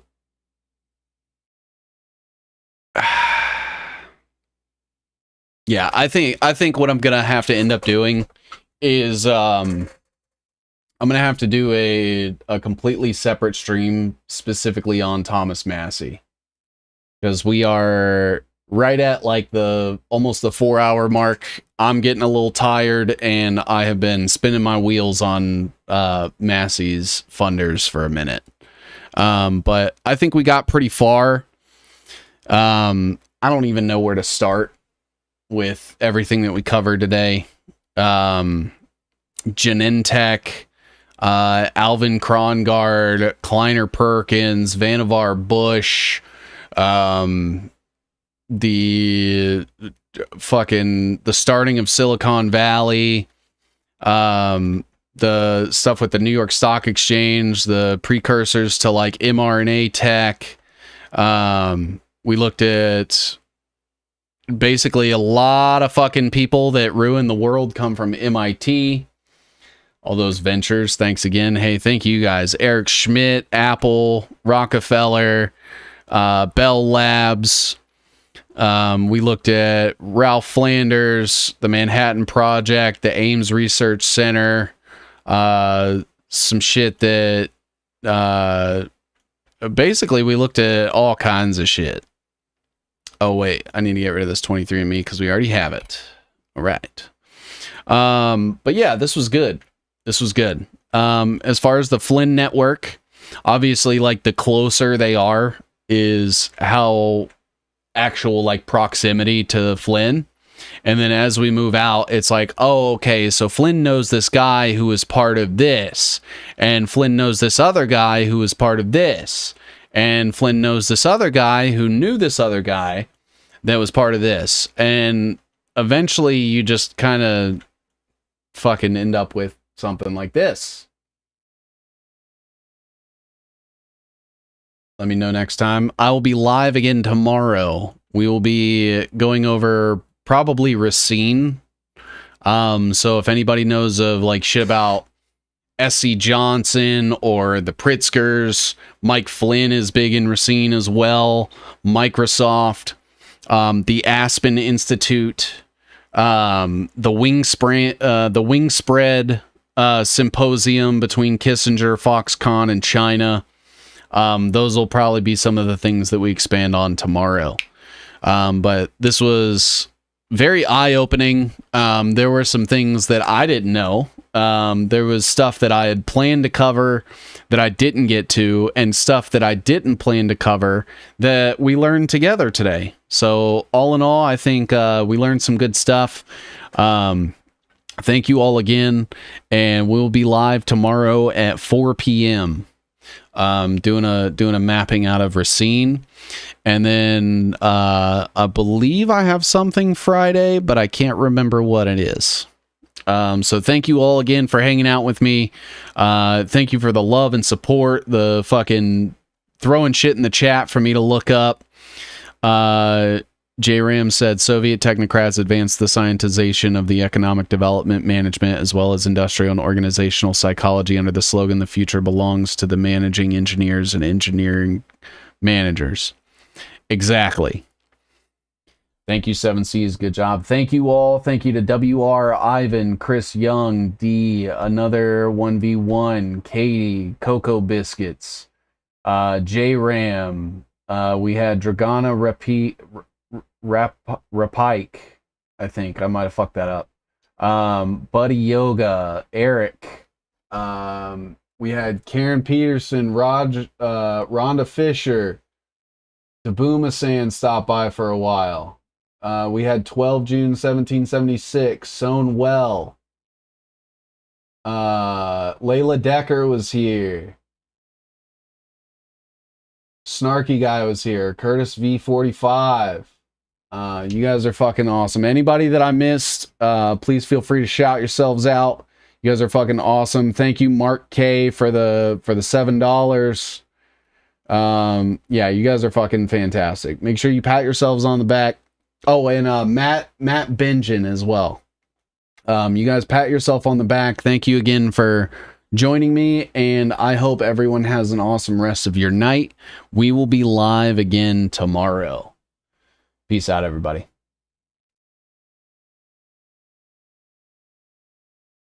you